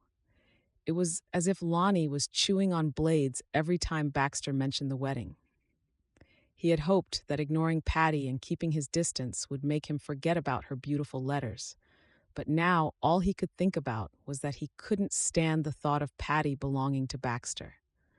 Patty had finally managed to get over her anger, and although there were still shadows lurking in her gaze, Lonnie hoped she had forgiven him. Instead of avoiding each other, they had enjoyed a few conversations over the past days. Lonnie had learned that Patty preferred being outside. He wasn't sure if it was a novelty that would wear off sooner or later, but he made sure to accompany her whenever she ventured out. If he had to explain himself, he would say it was to protect her, but if he was honest, it was because he wanted to spend more time with her. This morning after breakfast, she stopped by the table where Lonnie had just opened all his books. "Do you have a lot of work, or are you going to practice for the horse race?" Lonnie smiled up at her. "I didn't think about practicing, but I might just do that first." Lonnie never practiced for the race, simply because he didn't enjoy his brother's constant ragging. He didn't care about winning as Baxter did. He knew that when it mattered, when he was alone on his steed, they moved like the wind. Patty followed him to the barn, and for the first time since her arrival in Kelly, it felt as if he was talking to the woman in the letters. "Is there a prize if you win the race?" Patty asked as he grabbed a saddle and headed to his bay mare. "A ribbon, but it isn't really about the ribbon. It's tradition, I guess." Patty nodded. "Barnum tradition? You should add courting on your brother's behalf to the list."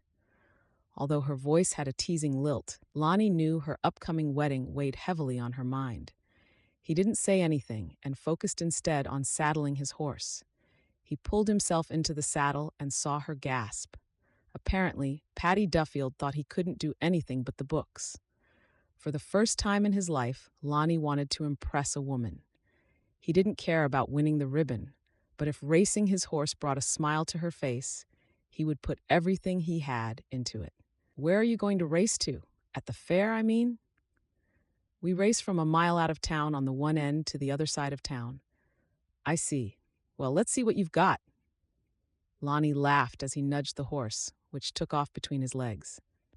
As soon as he felt the wind tug at his hat and heard Patty's laughter in the distance, Lonnie knew nothing else mattered.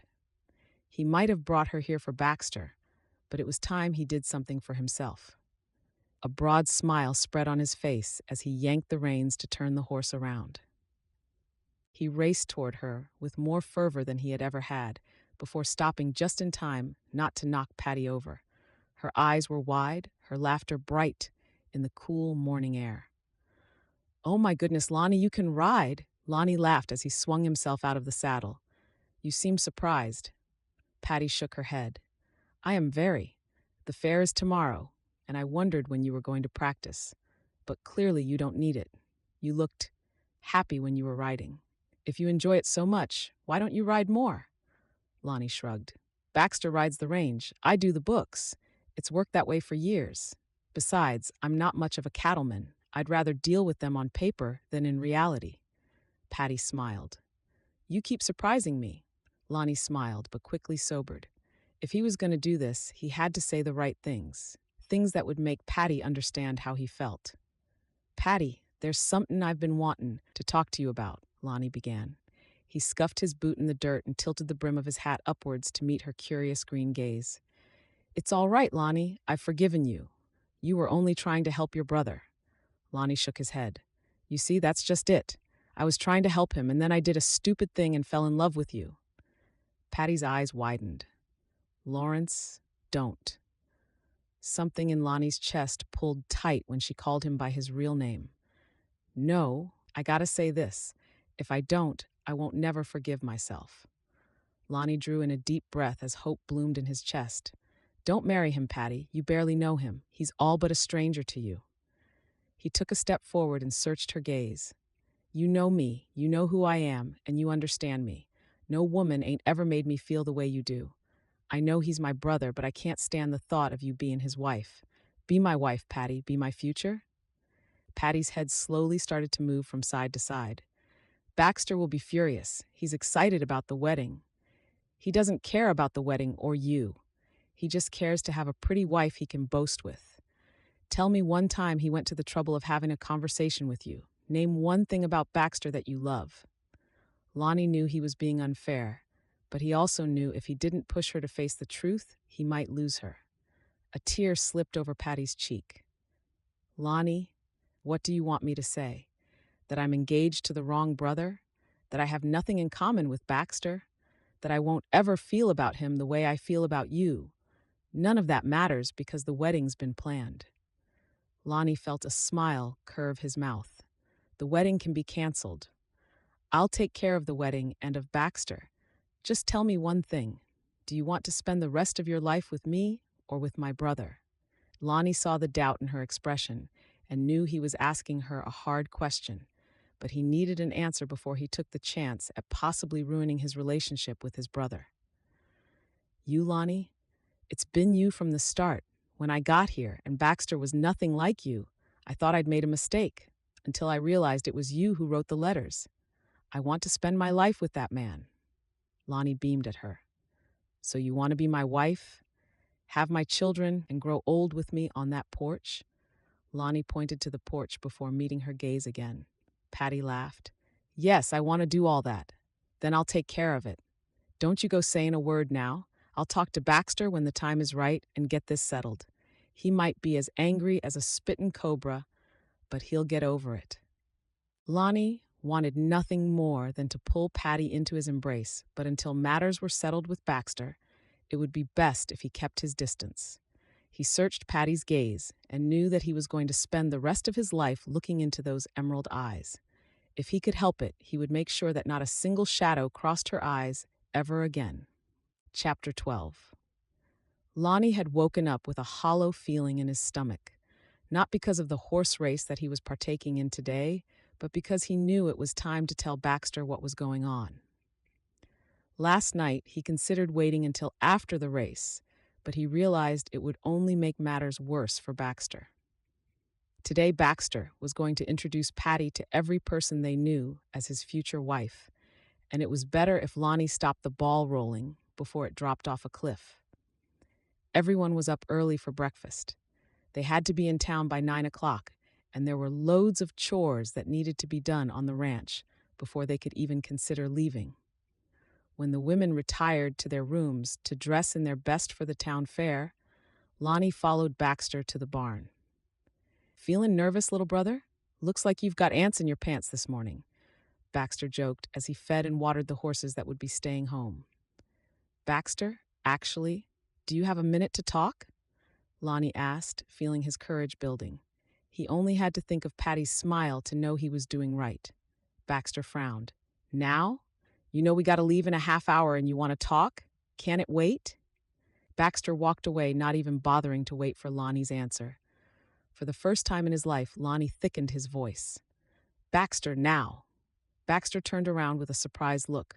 Must be serious if you're going around shouting. Lonnie nodded. It is. It's about Patty. Can't wait to show her off in town today. Got me a prize filly, you did. Lonnie swallowed and met his brother's blue gaze. How was it possible that they had been raised by the same parents, shared the same blood, and yet they were as different as night and day? You can't marry her, Lonnie said firmly. He expected Baxter to fly into a fit of rage, but instead, his brother frowned. Why can't I marry her? That's what she's here for, unless something's happened I don't know about. Lonnie sighed. Baxter, you should have written the letters yourself. Why, when I've got you to write 'em for me? Baxter's head tilted slightly, and Lonnie wondered if his brother had properly added 2 and 2 yet. Because if you wrote them yourself, she might have fallen in love with you. She doesn't love you, Baxter. She'll be unhappy if she weds you next week, Lonnie explained. Baxter laughed, shaking his head. She will love me in time. She just has to get to know me. And how is she going to do that if you can't talk about nothing else except yourself? Have you asked her what she likes, what she enjoys doing? Have you asked her about her dreams for the future? You don't know nothing about her, and yet you want to marry her? Baxter's gaze narrowed. Lonnie, you don't think that she'd rather have you just 'cause you wrote 'em letters, do you? Look at you. Why would she want a scrawny little bookkeeper if she can have the rancher he works for? Lonnie felt his temper begin to slip. He was tired of Baxter's condescension, and it was time Baxter understood as much. If it wasn't for this scrawny little bookkeeper, you wouldn't know your cattle from your horses. I'm the one who keeps track of every expense, every birth, and every auction. I'm the one who makes sure the auction money lasts us until the next one. I might be scrawny, and I might be working inside instead of riding alongside you, but this ranch wouldn't be the success it is if it weren't for me. Baxter's face reddened with anger. You don't talk to me that way, Lonnie. Seems to me you forgot your place in this family. No, seems to me you gave yourself the top spot and forgot that it's a family ranch altogether. I love Patty, Baxter, and in a way, that's your fault. If you hadn't let me court her on your behalf, I wouldn't have gotten to know her. She ain't getting married to you next week because I'm taking her for my wife.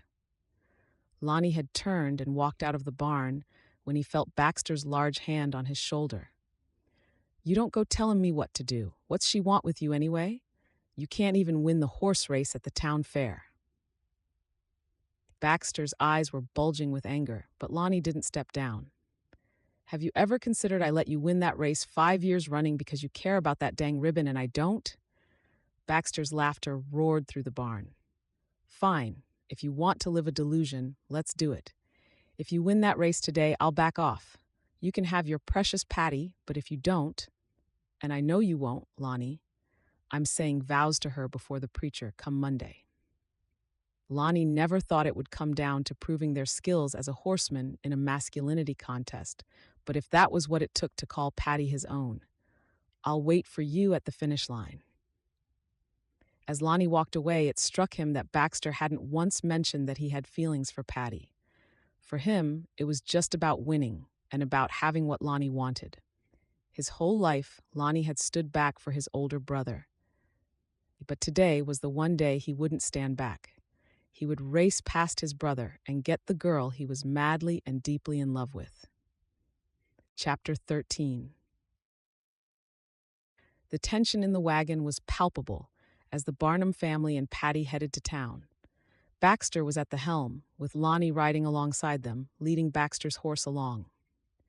Patty didn't know when Lonnie planned on talking to Baxter, but if tension was this taut already, she couldn't imagine what it would be like when Lonnie told Baxter she didn't want to marry him. Daisy and Lucy shared a few curious looks as the wagon bumped and shimmied its way over the rocky terrain. Patty wanted to ask what was going on but refrained, not wanting to exacerbate the tension. She tried to console herself that anxiety over the race was all that was eating at everyone. Both brothers seemed eager to take part in the horse race. Although there would be steer roping and other events, even to a newcomer like Patty, it was clear that the horse race was the most important event of the day. When they rode into town, Patty couldn't believe how Kelly had been transformed. Banners and bunting hung from almost every building. The streets were lined with fairgoers. She couldn't fathom where everyone had come from, and could only reason that most were ranchers from out of town. Some merchants were selling wares from their wagons. The saloon had a wagon as well, selling beer to any thirsty arrivals. "I'll take the horses to the corral," Lonnie said when they stopped at the edge of town. "No, you ain't. Probably poison my horse. That's what you'll do," Baxter snapped as he climbed down from the wagon. Patty felt her heart jump into her throat at the fierce look between the brothers. "What's going on here? You've never been thick as thieves, but you ain't been at each other's throats neither," Daisy said, frowning at her sons. Lonnie looked away, averting his gaze from his mother, but Baxter's mouth turned into a grin, the kind a wolf would have before devouring a lamb. "Oh, Ma, you didn't hear?" Baxter shook his head and glared at Lonnie. "My little brother here told me this morning that he's marrying my bride." "What?" Daisy asked in surprise before looking to Lonnie for an explanation. "Ma, she doesn't love him. It ain't fair to make her marry him just 'cause that's the reason she came to Kelly," Lonnie said quickly. Patty could feel her cheeks burning with embarrassment as Daisy turned to her with a curious look before turning back to her sons. "Have either of you asked Patty what she wants?" Baxter huffed, and Lonnie nodded. "She wants to marry me, Ma," Lonnie said earnestly. The words warmed Patty's heart because he was right. Lonnie was a kind and humble man who let his brother believe he was better, while in truth, Lonnie was the better man. "Doesn't matter. Came here to be my bride, and unless Lonnie takes the ribbon today, my bride she'll be." "You fools," Lucy cried out. "You're going to race, and the winner gets Patty?" Patty's jaw all but dropped. Lonnie had never won the horse race before, and although she didn't care about his horsemanship, he was sure to lose to his more experienced brother. "This is absurd." "No," Baxter said, turning to her with a look that would frighten a hungry bear. "What's absurd is you coming here and sneaking around my back with my brother. That's absurd." Patty was about to keep quiet, but her temper surged. "No, what's truly absurd is you, Baxter Barnum. You wanted a wife, but wouldn't even go to the trouble of courting her yourself. You caused this whole mess. Doesn't matter now. All that matters is that when I get that ribbon, you and me are going to see the preacher." Baxter grabbed his horse's lead from Lonnie and walked away. Prosody recorper. Patty glanced at Lonnie, who gave her an encouraging look before he followed Baxter to report in for the horse race. "Do you love Lonnie?" Daisy's question drew her out of her confusion. Patty thought about evading the question, but she was done with lies. "I do, Daisy. From the moment I arrived, I knew Baxter wasn't the person I had written to. When I found out it was Lonnie, he's the man I want to take my vows alongside." "Then this horse race is just a charade for their male egos," Daisy said, shaking her head. "Can't blame you, though. Thought it was a ninny idea the moment I heard Lonnie was courting on Baxter's behalf. Just be sure, Patty, because this decision isn't one you can ever turn back on." Patty nodded with a smile. "I'm sure, Daisy. Then let's see who wins the race. We'll need some ointment for Baxter's ego because it seems Lonnie is racing for a reason today." Patty nodded as she followed them to the bylines from where they would watch the race. Patty hoped it wouldn't come to blows. The last thing she wanted was to cause strife between the brothers. As they waited for the race to begin, Patty vowed that if that happened, she would find a way to leave town. It would break her heart, but she wouldn't come between brothers. She might have nowhere to go and might not have a future elsewhere, but she'd do that for Lonnie. Chapter 14. Lonnie rolled his shoulders as he took the reins in one hand, holding the saddle horn with the other. Together with him and Baxter, a total of 8 riders were competing in today's race. Only the best of the best dared to take part in the annual fair horse race. Too many had failed and lived to suffer the embarrassment. Bets were being placed all around them. The funds would go into the town's coffers to settle what was still owed on the new church, raised after the old one burned down 2 summers back. For the first time, Lonnie didn't care about the funds raised by the horse race. He only cared about winning. He had never competed against his brother before, simply because he didn't see a reason to. But today he was competing for the most important reason: his future. Far in the distance, he could see Patty's auburn hair flaming in the sunlight. His heart swelled in his chest, knowing she would be worth suffering Baxter's wrath if he won. If he didn't win, Lonnie didn't even want to consider the alternative. Baxter would make sure both he and Patty were miserable for the rest of their lives on the Double B. The only way for them to find happiness would be to leave the ranch, and that was the last thing Lonnie wanted to do. The sheriff stepped into the thoroughfare, his gun held high. Lonnie's heart began to race as he waited for the shot to ring out to start the race. He glanced to the right and was met with Baxter's leering grin. Baxter nodded at him, confident that he would leave Lonnie in the dust. But what Baxter didn't know was that Lonnie had never really put his heart into the race before today. He had simply raced because if he didn't go up against Baxter, no one would have. Today things were different, though. Today he was racing with all he had. Lonnie leaned forward and rubbed the horse's neck. "We can do this, girl." The horse nickered in response before rearing up as the sheriff's shot rang out. Lonnie kicked her flanks and she set off at a gallop, faster than ever before. In just a few strides, she had caught up with Baxter. They were running neck and neck, eyeing each other every so often to make sure the other wasn't moving faster. Lonnie caught a flash of auburn as he raced past Patty, knowing that this was the moment of truth. He leaned forward in the saddle, his butt bouncing in the air as the horse's hooves ate the makeshift track. In only a few strides, he was past Baxter. He could hear Baxter's cry of anger behind him, but didn't dare look back. The finish line was in sight, and Lonnie gave it his all. He could hear Baxter's horse's hooves thunder behind him, but he didn't stop to look around. He just kept his eye on the finish line. From the sidelines came the sound of hoots and excited hollers of surprise.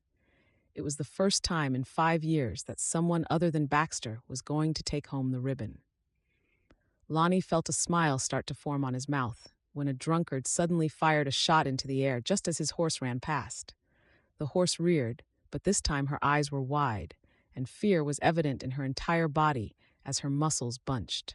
Lonnie's heart stopped as he was tossed from the horse and flew through the air. He heard something thundering past him, and the last thing he saw was Baxter bringing his horse to a halt as Lonnie's body hit the dirt. His breath was knocked out, but he didn't even realize it as the world became dark around him. Chapter 15. It didn't matter that Baxter was angry or that he was furious that Lonnie had beaten him. All he could think as he raced over the finish line was that Lonnie had taken a bad fall. Guilt washed over him as he glanced at the man who fired the shot. Baxter knew him from moving herds a few summers back and had promised him a fair amount of tobacco if he fired a shot should it happen that Lonnie raced past him first. He didn't for one moment imagine that Lonnie would be tossed from the horse to land in the dirt like a rag doll. All around him, the townsfolk were rushing toward him to congratulate him on once again earning the ribbon, but Baxter didn't see a single person. All he could see was Patty rushing through the crowd. For a moment, he thought she was racing toward him until Baxter saw her kneel in the dirt beside his unconscious brother. Baxter's anger flared before reason prevailed. How could he marry a woman who loved his brother? Apart from the fact that it would undoubtedly make for an unhappy marriage, it would ruin his family. A sigh escaped him as he watched Patty carefully brush her fingers over Lonnie's forehead. It was as clear to anyone who had eyes in their head that Patty's affection for Lonnie ran deeper than a bet or a horse race ever could. He might claim her as his bride, but he would regret it for the rest of his life. As congratulations were offered to him, he didn't hear a word. All he could think about was how wrong he'd been. He'd seen Patty as a prize or a trophy to show off to his friends. He didn't, for one moment, consider her feelings. Watching the concern in her expression, Baxter wished a woman would look at him that way. He hadn't wanted a bride for love, but now he couldn't imagine marrying someone who didn't love him. Baxter pushed through the crowd toward Lonnie. Patty was leaning over Lonnie, tears streaming down her face, even as his mother and sister rushed to her side. "Baxter, you buffoon. If it hadn't been for your stupid bet, this would never have happened," his mother chastised him. "Lonnie, please, you have to wake up," Patty pleaded tearfully. Baxter had never felt worse in his life than he did at this moment, watching his brother lying unconscious. When he saw Lonnie's hands begin to stir, relief washed over him. "Lonnie? Lonnie, can you hear me?" Patty asked, clutching his hand. Lonnie groaned before his eyes began to flicker open. "Did I win?" Patty laughed. "You're all right if you remember the race." For the first time, Baxter noticed the shadow that came into Patty's gaze as she turned to him with the question in her eyes. Lonnie had lost, which meant she had to marry him. Baxter felt like a fool. He felt like a ridiculously selfish man who only cared about his own welfare and no one else. Forget about the race. If that shot hadn't sounded, you would have won. Besides, I'd be a fool if I thought I'd make Patty happy. Patty's eyes widened as she turned back to Lonnie. Baxter laughed. "She looks happy, even if you're as broken as a dry twig." Lonnie frowned, searching Baxter's eyes. "You mean, you're getting hitched, little brother, but first we gotta make sure you can stand to take your vows. Anything hurt?" Lonnie groaned. "Apart from my pride, I think my shoulder." Baxter's hands were sure as they moved over Lonnie's arm and his shoulder. A frown creased his brow as he turned to Patty. "It's dislocated. Happened to me once when a bull decided to ram me in the corral. I'm gonna hurt him, but it's gonna be better after." Before Patty could protest, Baxter used the element of surprise to jolt Lonnie's shoulder back into place. Lonnie cried out in pain, his face growing pale with it. "There, you'll be fine. Let's get you home." He tried to help Lonnie up, but felt Lonnie's legs give way. "I think it's my ankle," Lonnie complained, hanging onto Baxter for dear life. "Patty, you sure you want this one? He's a broken man." Patty smiled warmly at Baxter. "Then at least he'll be my broken man. Thank you, Baxter." Baxter shrugged, feeling a little out of place under her kind eyes. "It's nothing. Let's get you home." He slung an arm beneath Lonnie's and helped his brother hobble to the wagon. Leaving the fare and his prize ribbon behind, Baxter couldn't help but admit that he'd done the right thing. Lonnie might not be as brawny or as brave as he was, but Lonnie was right. Without him, there wouldn't be a Double B ranch. And if that shot hadn't rung out, Lonnie would have taken the prize ribbon this year. Lonnie felt every bump on the road homeward. His shoulder was searing with pain, his ankle throbbing, and although Baxter had called off their bet, he could already see his brother's shoulders tensing. It wasn't like Baxter to have his pride injured in front of a crowd. Not only did he not get his ribbon, but everyone watching the race knew that Lonnie would have won. He turned and glanced at Patty, who was wringing her hands in her lap. It was clear she was just as nervous as Lonnie about Baxter's sudden change of heart. Lonnie wished he felt better, so that he could at least reassure her that everything would be all right. But he could barely sit up right now, never mind assure her that everything would be fine. Daisy was already talking about making chicken soup so Lonnie could heal faster while Lucy was fussing over his ankle, trying to keep it elevated, which wasn't an easy feat when they were riding a wagon with two horses trailing behind them. When they arrived at the ranch, Lonnie tried to get out by himself, but he couldn't. It was too painful to even try to put weight on his ankle. Whenever he moved, his arm protested in pain. For a moment, he regretted taking part in the stupid race in the first place, but he shoved the thought aside, knowing that if it hadn't been for that race, Baxter might not have come to his senses. Although the peace might be short-lived, he was grateful for Baxter's acceptance, even if it wouldn't last past sunrise.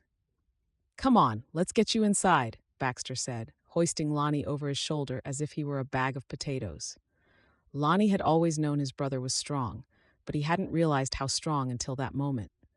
Although Lonnie could hold his own, he had to admit that if it came to a physical challenge, Baxter would win hands down. Baxter carried him onto the porch before depositing him on the chair in the living room. Want me to put you in bed? Lonnie shook his head. No, here is fine. Thank you, Baxter. Baxter grunted before he turned away. I'm going to check on the cattle. Saw a few rustlers at the fair. The biggest fear for any rancher was cattle rustlers. They worked when everyone else slept and could cost you a year in profits with a proper heist. Lonnie nodded. Be safe. I'll be fine. You just stay on that chair. Baxter huffed as he let the door slam after him. Patty rushed to Lonnie's side. Your ma sent Lucy to strangle a chicken. They're making you soup. Lonnie couldn't help but laugh. Ma believes chicken soup is the best medicine there is. How you holding up? Enjoy the fair? Patty cocked a brow.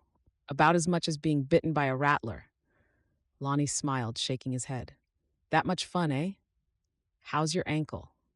Patty kneeled before him and carefully removed his boot.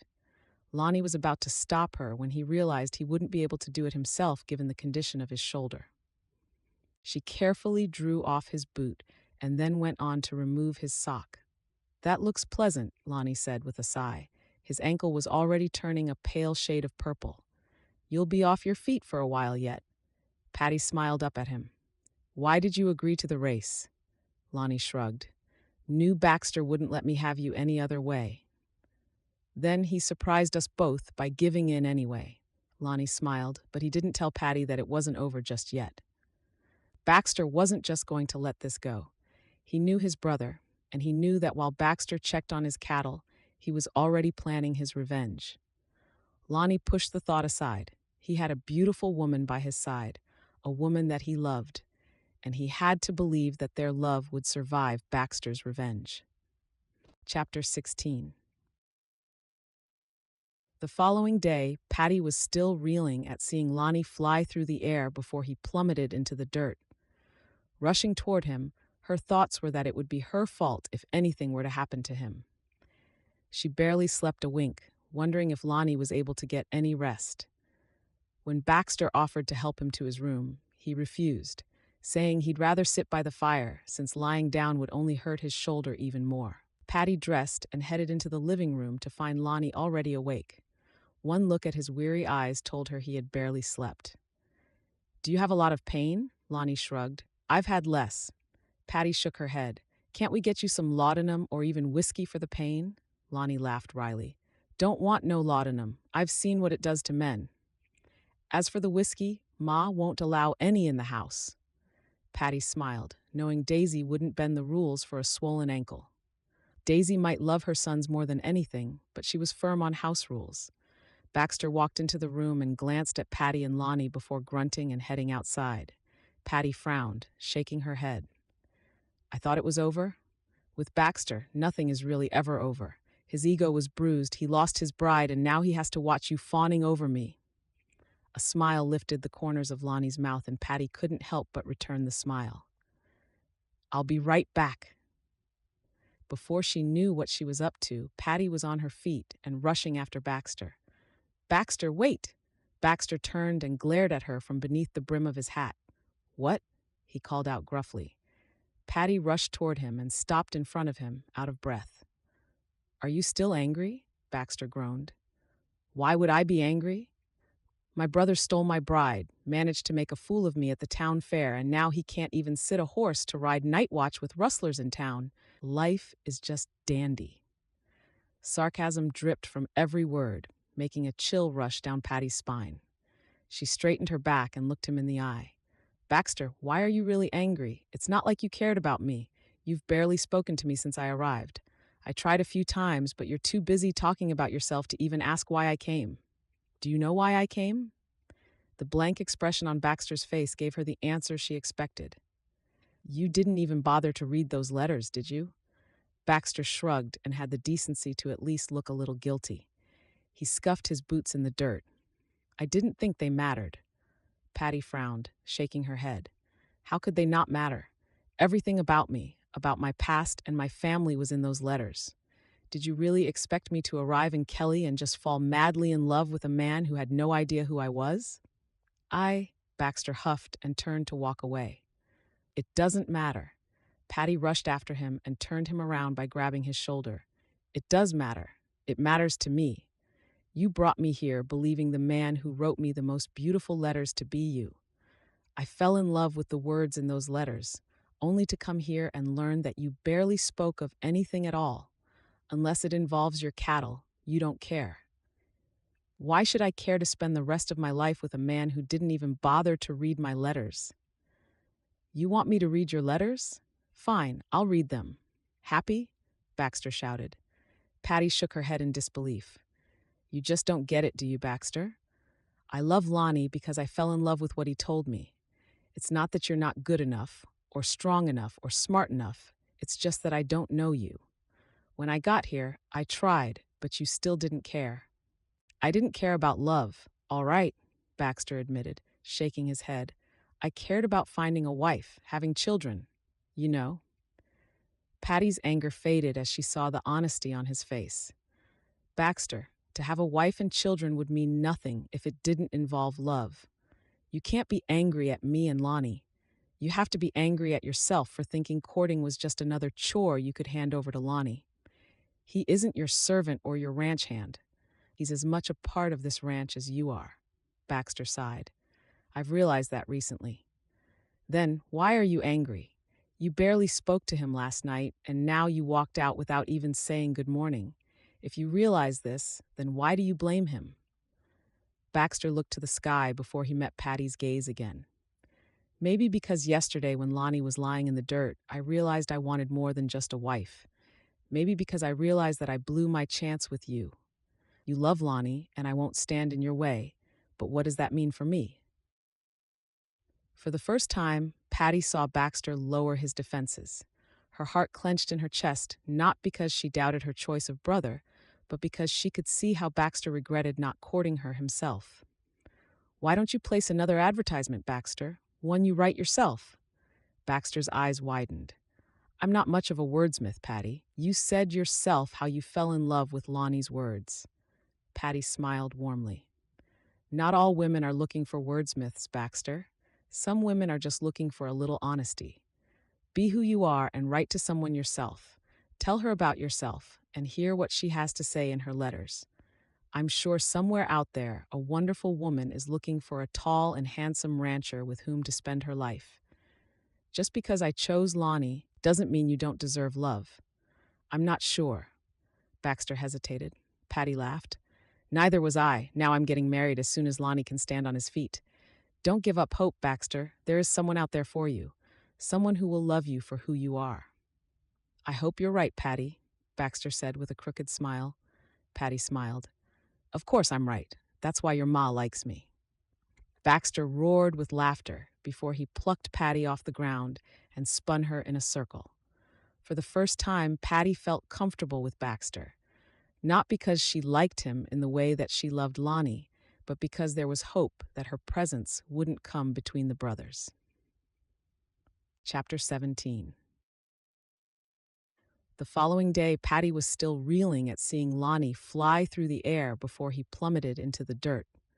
Rushing toward him, her thoughts were that it would be her fault if anything were to happen to him. She barely slept a wink, wondering if Lonnie was able to get any rest. When Baxter offered to help him to his room, he refused, saying he'd rather sit by the fire, since lying down would only hurt his shoulder even more. Patty dressed and headed into the living room to find Lonnie already awake. One look at his weary eyes told her he had barely slept. Do you have a lot of pain? Lonnie shrugged. I've had less. Patty shook her head. Can't we get you some laudanum or even whiskey for the pain? Lonnie laughed wryly. Don't want no laudanum. I've seen what it does to men. As for the whiskey, Ma won't allow any in the house. Patty smiled, knowing Daisy wouldn't bend the rules for a swollen ankle. Daisy might love her sons more than anything, but she was firm on house rules. Baxter walked into the room and glanced at Patty and Lonnie before grunting and heading outside. Patty frowned, shaking her head. I thought it was over? With Baxter, nothing is really ever over. His ego was bruised. He lost his bride, and now he has to watch you fawning over me. A smile lifted the corners of Lonnie's mouth, and Patty couldn't help but return the smile. I'll be right back. Before she knew what she was up to, Patty was on her feet and rushing after Baxter. Baxter, wait! Baxter turned and glared at her from beneath the brim of his hat. What? He called out gruffly. Patty rushed toward him and stopped in front of him, out of breath. Are you still angry? Baxter groaned. Why would I be angry? My brother stole my bride, managed to make a fool of me at the town fair, and now he can't even sit a horse to ride night watch with rustlers in town. Life is just dandy. Sarcasm dripped from every word, making a chill rush down Patty's spine. She straightened her back and looked him in the eye. Baxter, why are you really angry? It's not like you cared about me. You've barely spoken to me since I arrived. I tried a few times, but you're too busy talking about yourself to even ask why I came. Do you know why I came? The blank expression on Baxter's face gave her the answer she expected. You didn't even bother to read those letters, did you? Baxter shrugged and had the decency to at least look a little guilty. He scuffed his boots in the dirt. I didn't think they mattered. Patty frowned, shaking her head. How could they not matter? Everything about me, about my past and my family, was in those letters. Did you really expect me to arrive in Kelly and just fall madly in love with a man who had no idea who I was? Baxter huffed and turned to walk away. It doesn't matter. Patty rushed after him and turned him around by grabbing his shoulder. It does matter. It matters to me. You brought me here believing the man who wrote me the most beautiful letters to be you. I fell in love with the words in those letters, only to come here and learn that you barely spoke of anything at all. Unless it involves your cattle, you don't care. Why should I care to spend the rest of my life with a man who didn't even bother to read my letters? You want me to read your letters? Fine, I'll read them. Happy? Baxter shouted. Patty shook her head in disbelief. You just don't get it, do you, Baxter? I love Lonnie because I fell in love with what he told me. It's not that you're not good enough or strong enough or smart enough. It's just that I don't know you. When I got here, I tried, but you still didn't care. I didn't care about love, all right, Baxter admitted, shaking his head. I cared about finding a wife, having children, you know. Patty's anger faded as she saw the honesty on his face. Baxter, to have a wife and children would mean nothing if it didn't involve love. You can't be angry at me and Lonnie. You have to be angry at yourself for thinking courting was just another chore you could hand over to Lonnie. He isn't your servant or your ranch hand. He's as much a part of this ranch as you are. Baxter sighed. I've realized that recently. Then why are you angry? You barely spoke to him last night, and now you walked out without even saying good morning.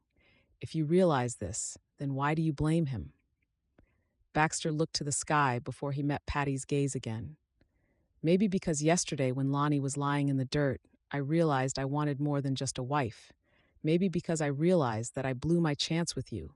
You love Lonnie, and I won't stand in your way, but what does that mean for me? For the first time, Patty saw Baxter lower his defenses. Her heart clenched in her chest, not because she doubted her choice of brother, but because she could see how Baxter regretted not courting her himself. Why don't you place another advertisement, Baxter? One you write yourself. Baxter's eyes widened. I'm not much of a wordsmith, Patty. You said yourself how you fell in love with Lonnie's words. Patty smiled warmly. Not all women are looking for wordsmiths, Baxter. Some women are just looking for a little honesty. Be who you are and write to someone yourself. Tell her about yourself and hear what she has to say in her letters. I'm sure somewhere out there, a wonderful woman is looking for a tall and handsome rancher with whom to spend her life. Just because I chose Lonnie doesn't mean you don't deserve love. I'm not sure, Baxter hesitated. Patty laughed. Neither was I. Now I'm getting married as soon as Lonnie can stand on his feet. Don't give up hope, Baxter. There is someone out there for you, someone who will love you for who you are. I hope you're right, Patty, Baxter said with a crooked smile. Patty smiled. Of course I'm right. That's why your ma likes me. Baxter roared with laughter before he plucked Patty off the ground and spun her in a circle. For the first time, Patty felt comfortable with Baxter. Not because she liked him in the way that she loved Lonnie, but because there was hope that her presence wouldn't come between the brothers. Chapter 18. It was a warm morning. The wind was just moving the air enough to keep sweat from beading on Patty's face. Summer was quickly making its presence known in Wyoming, and although Patty had never experienced a Wyoming summer before, she was looking forward to sharing her first with Lonnie. The dress was more beautiful than she ever imagined Lucy could conjure. The white fabric hung from the bodice in a romantic plunge, covering even her shoes. The bodice was of the same white fabric, but had an overlay of lace to give it that whimsical feel. Patty glanced at herself in the looking glass and felt overwhelmed. She wished her mother could be here to share this special day with her. She wished her mother could see how beautifully Daisy had done her hair up and how green her eyes were from within a slightly tanned skin. "You're ready?" Lucy announced behind her with a broad smile. Patty nodded. "I'm ready. Now I just have to calm my nerves. Heck, I feel as if I'm about to saddle a stallion." Patty laughed. After a little more than a month of living with the Barnums, she had already picked up on their local sayings and accent. "You're ready. Lonnie's a prize stallion," Lucy said affectionately. "I've never seen him look this handsome, all scrubbed up and shaved, and Ma even made him buy a new pair of pants." Patty laughed. "I might not recognize him." "You will. He'll be the one waiting by the preacher, the one with stars in his eyes, the one that doesn't have eyes for anyone else but you." Patty's throat tightened. "You're right." For a short while, she hadn't imagined she would ever find happiness. She thought back to her last few weeks in New York and couldn't help but admit that God had truly worked miracles in her life. Lucy smiled at her and squeezed her hand. "We'll be waiting for you in church. You come when you're ready. Don't make us wait too long now." Patty nodded. They had arranged for Patty to get ready in one of the rooms in the boarding house beside the new church. She took a deep breath and surveyed her appearance one last time before she closed her eyes. "Dear Lord, I want to thank you for your generosity and your wisdom. I know it was through your doing that I came to Kelly. Although it might have come in a roundabout way, I know without a doubt that Lonnie is the man I'm meant to spend my life with. Please bless us, Lord. Bless our marriage and bless us with children. Thank you for your kindness, and if you have a moment, please help Baxter find the same love Lonnie and I share." Patty drew in a deep breath and walked out of the room, down the stairs, and out onto the thoroughfare. There was barely a person in sight. It seemed as if Kelly had turned into a ghost town. She made her way around to the entrance of the church and gasped to see every single seat filled. People were even standing against the walls, and some were waiting by the doors. Tears filled her eyes, remembering Daisy's promise that the whole town would want to celebrate a Barnum wedding. She smiled and blinked the tears away before she walked into the church. The aisle ran down the center of the church, and as soon as her footsteps sounded, all heads turned her way. Patty didn't see anyone. All she could see was Lonnie waiting for her at the preacher's side with a goofy smile on his face. The service was heartfelt, albeit short, and Patty knew she would remember the words for the rest of her life. When the preacher finally announced them husband and wife, Patty's heart swelled in her chest. She had never felt more at peace or hopeful than at that moment.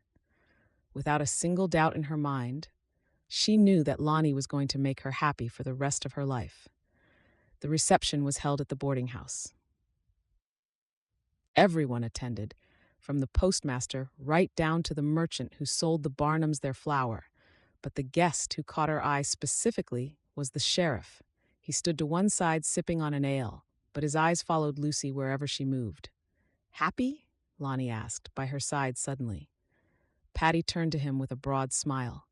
"I've never been happier in my entire life." Patty turned to him and searched his blue gaze before she nodded toward the sheriff. "Seems he wants to be happy too." Lonnie frowned until he followed the sheriff's gaze. "Seems to me Lucy doesn't have to worry about finding a husband. He's already found her."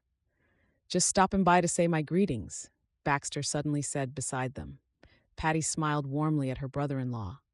"Can I wish you luck?" Baxter smiled broadly. "I need all the luck I can get." "Then good luck, Baxter. I'm sure she's going to fall head over heels for you." Baxter shrugged. "The ranch hand's got everything under control, Lonnie.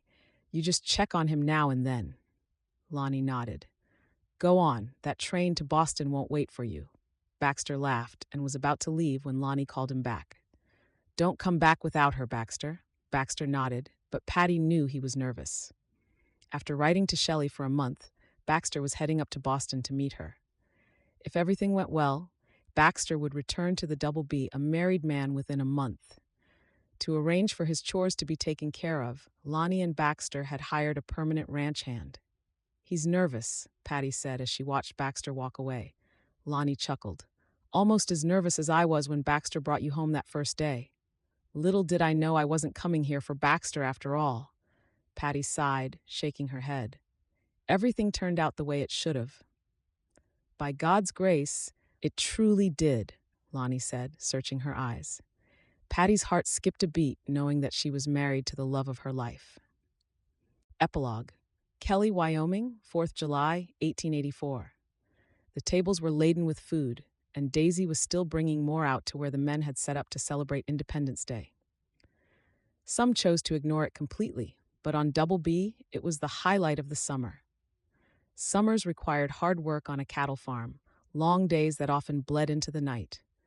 But for one day, nothing happened, and everyone would take a day to celebrate family, unity, and the country that allowed them to chase their dreams. Patty grabbed the freshly baked bread and carried it to the table where a few people were already gathered. She could hardly remember a time when she lived alone in a dank and moldy tenement apartment in New York. The ranch was now home, and the dirt was as much a part of her as the blood running through her veins. From the corner of her eye, she watched Lonnie lead Lawrence around on his bay mare. Her heart still stopped whenever she saw her little boy, barely 2 years old, on horseback, but that was the way here. Lawrence had taken his first horse ride before he had even learned to walk. Things had changed on the Double B over the last few years. Daisy was slowing down a little due to age, although she vowed it was to spend time with her grandson. Baxter had returned to the Double B after spending 2 months in Boston, a month longer than he'd promised, and not one of them wasted. He hadn't returned empty-handed. Shelley was at his side, the epitome of a blushing bride. Although Baxter hadn't changed much, it was clear that Shelley's love had softened him some. At least he no longer just talked about his cattle. Recently, he couldn't stop talking about their baby, which was due in August. Lucy and the sheriff had a whirlwind romance that burned out after just a few months. But although they seemed like fire and oil whenever they were together, they couldn't seem to stay away from each other. They would break up for months, and then they would get back together, more in love than ever before. Their recent reconnection seemed more serious than all the other times, and Patty wondered if a proposal was on the cards. She set the bread down on the table, just as Lonnie and little Lawrence reached her. "You should get off your feet," Lonnie said sternly. Patty cocked a hand on her hip. "I don't break as easily as you do, Lawrence Barnum." She still teased him about his fall from the horse, although she knew without a doubt that Lonnie was the best rider in the Barnum family. "You might not, but you're carrying precious cargo," Lonnie said, glancing at her swollen belly with love. "Just a few more weeks and we get to meet our little girl." Patty laughed. "You're pretty sure of yourself. What if it's another boy?" "Then we'll have to try again for a daughter," Lonnie said with a wink of an eye before he turned to the cabin on the other side of the barn. The walls were up, the porch floor had been built, and all it required was a roof before they would be able to move. It had been a point of contention for a few months about who would be moving out since the original house was becoming a little small for everyone. Finally, Lonnie convinced Baxter that, as the eldest son, he deserved the original homestead. Patty knew it had included a little manipulation as well, simply because she and Lonnie yearned for a place of their own. Now she just had to hope it would be ready before the baby arrived. Patty smiled at her husband with love shining in her eyes. "I never thought we'd be this happy." Lonnie laughed, shaking his head. "I did. That first day you arrived on the ranch, it felt as if I had been waiting for you my whole life." Patty frowned. "Why didn't you say anything then?" Lonnie shrugged as he helped Lawrence off the horse and onto the ground. "I wanted you to give Baxter a fair chance. For all I knew, you might have fallen in love with him." Patty smiled. "Never would have happened. He couldn't describe the seasons the way you do." Lonnie laughed. "Then let me describe this one." He slipped a hand around her shoulders and turned her gaze to the pastures in the distance. On a warm summer day, you could feel the sun seep into your skin even as the breeze cools you. You could smell the grass on the breeze, even as the scent of roasted meat brought the memories of old summers. If you're lucky enough to share it with someone you love, you look forward to the sunsets because that's the time of day for family and for love. That's the time of day you take stock and know you're the wealthiest man in all the land. Patty leaned into his arm and sighed contentedly. She wouldn't tell Lonnie, but she also had a feeling she was carrying a little girl.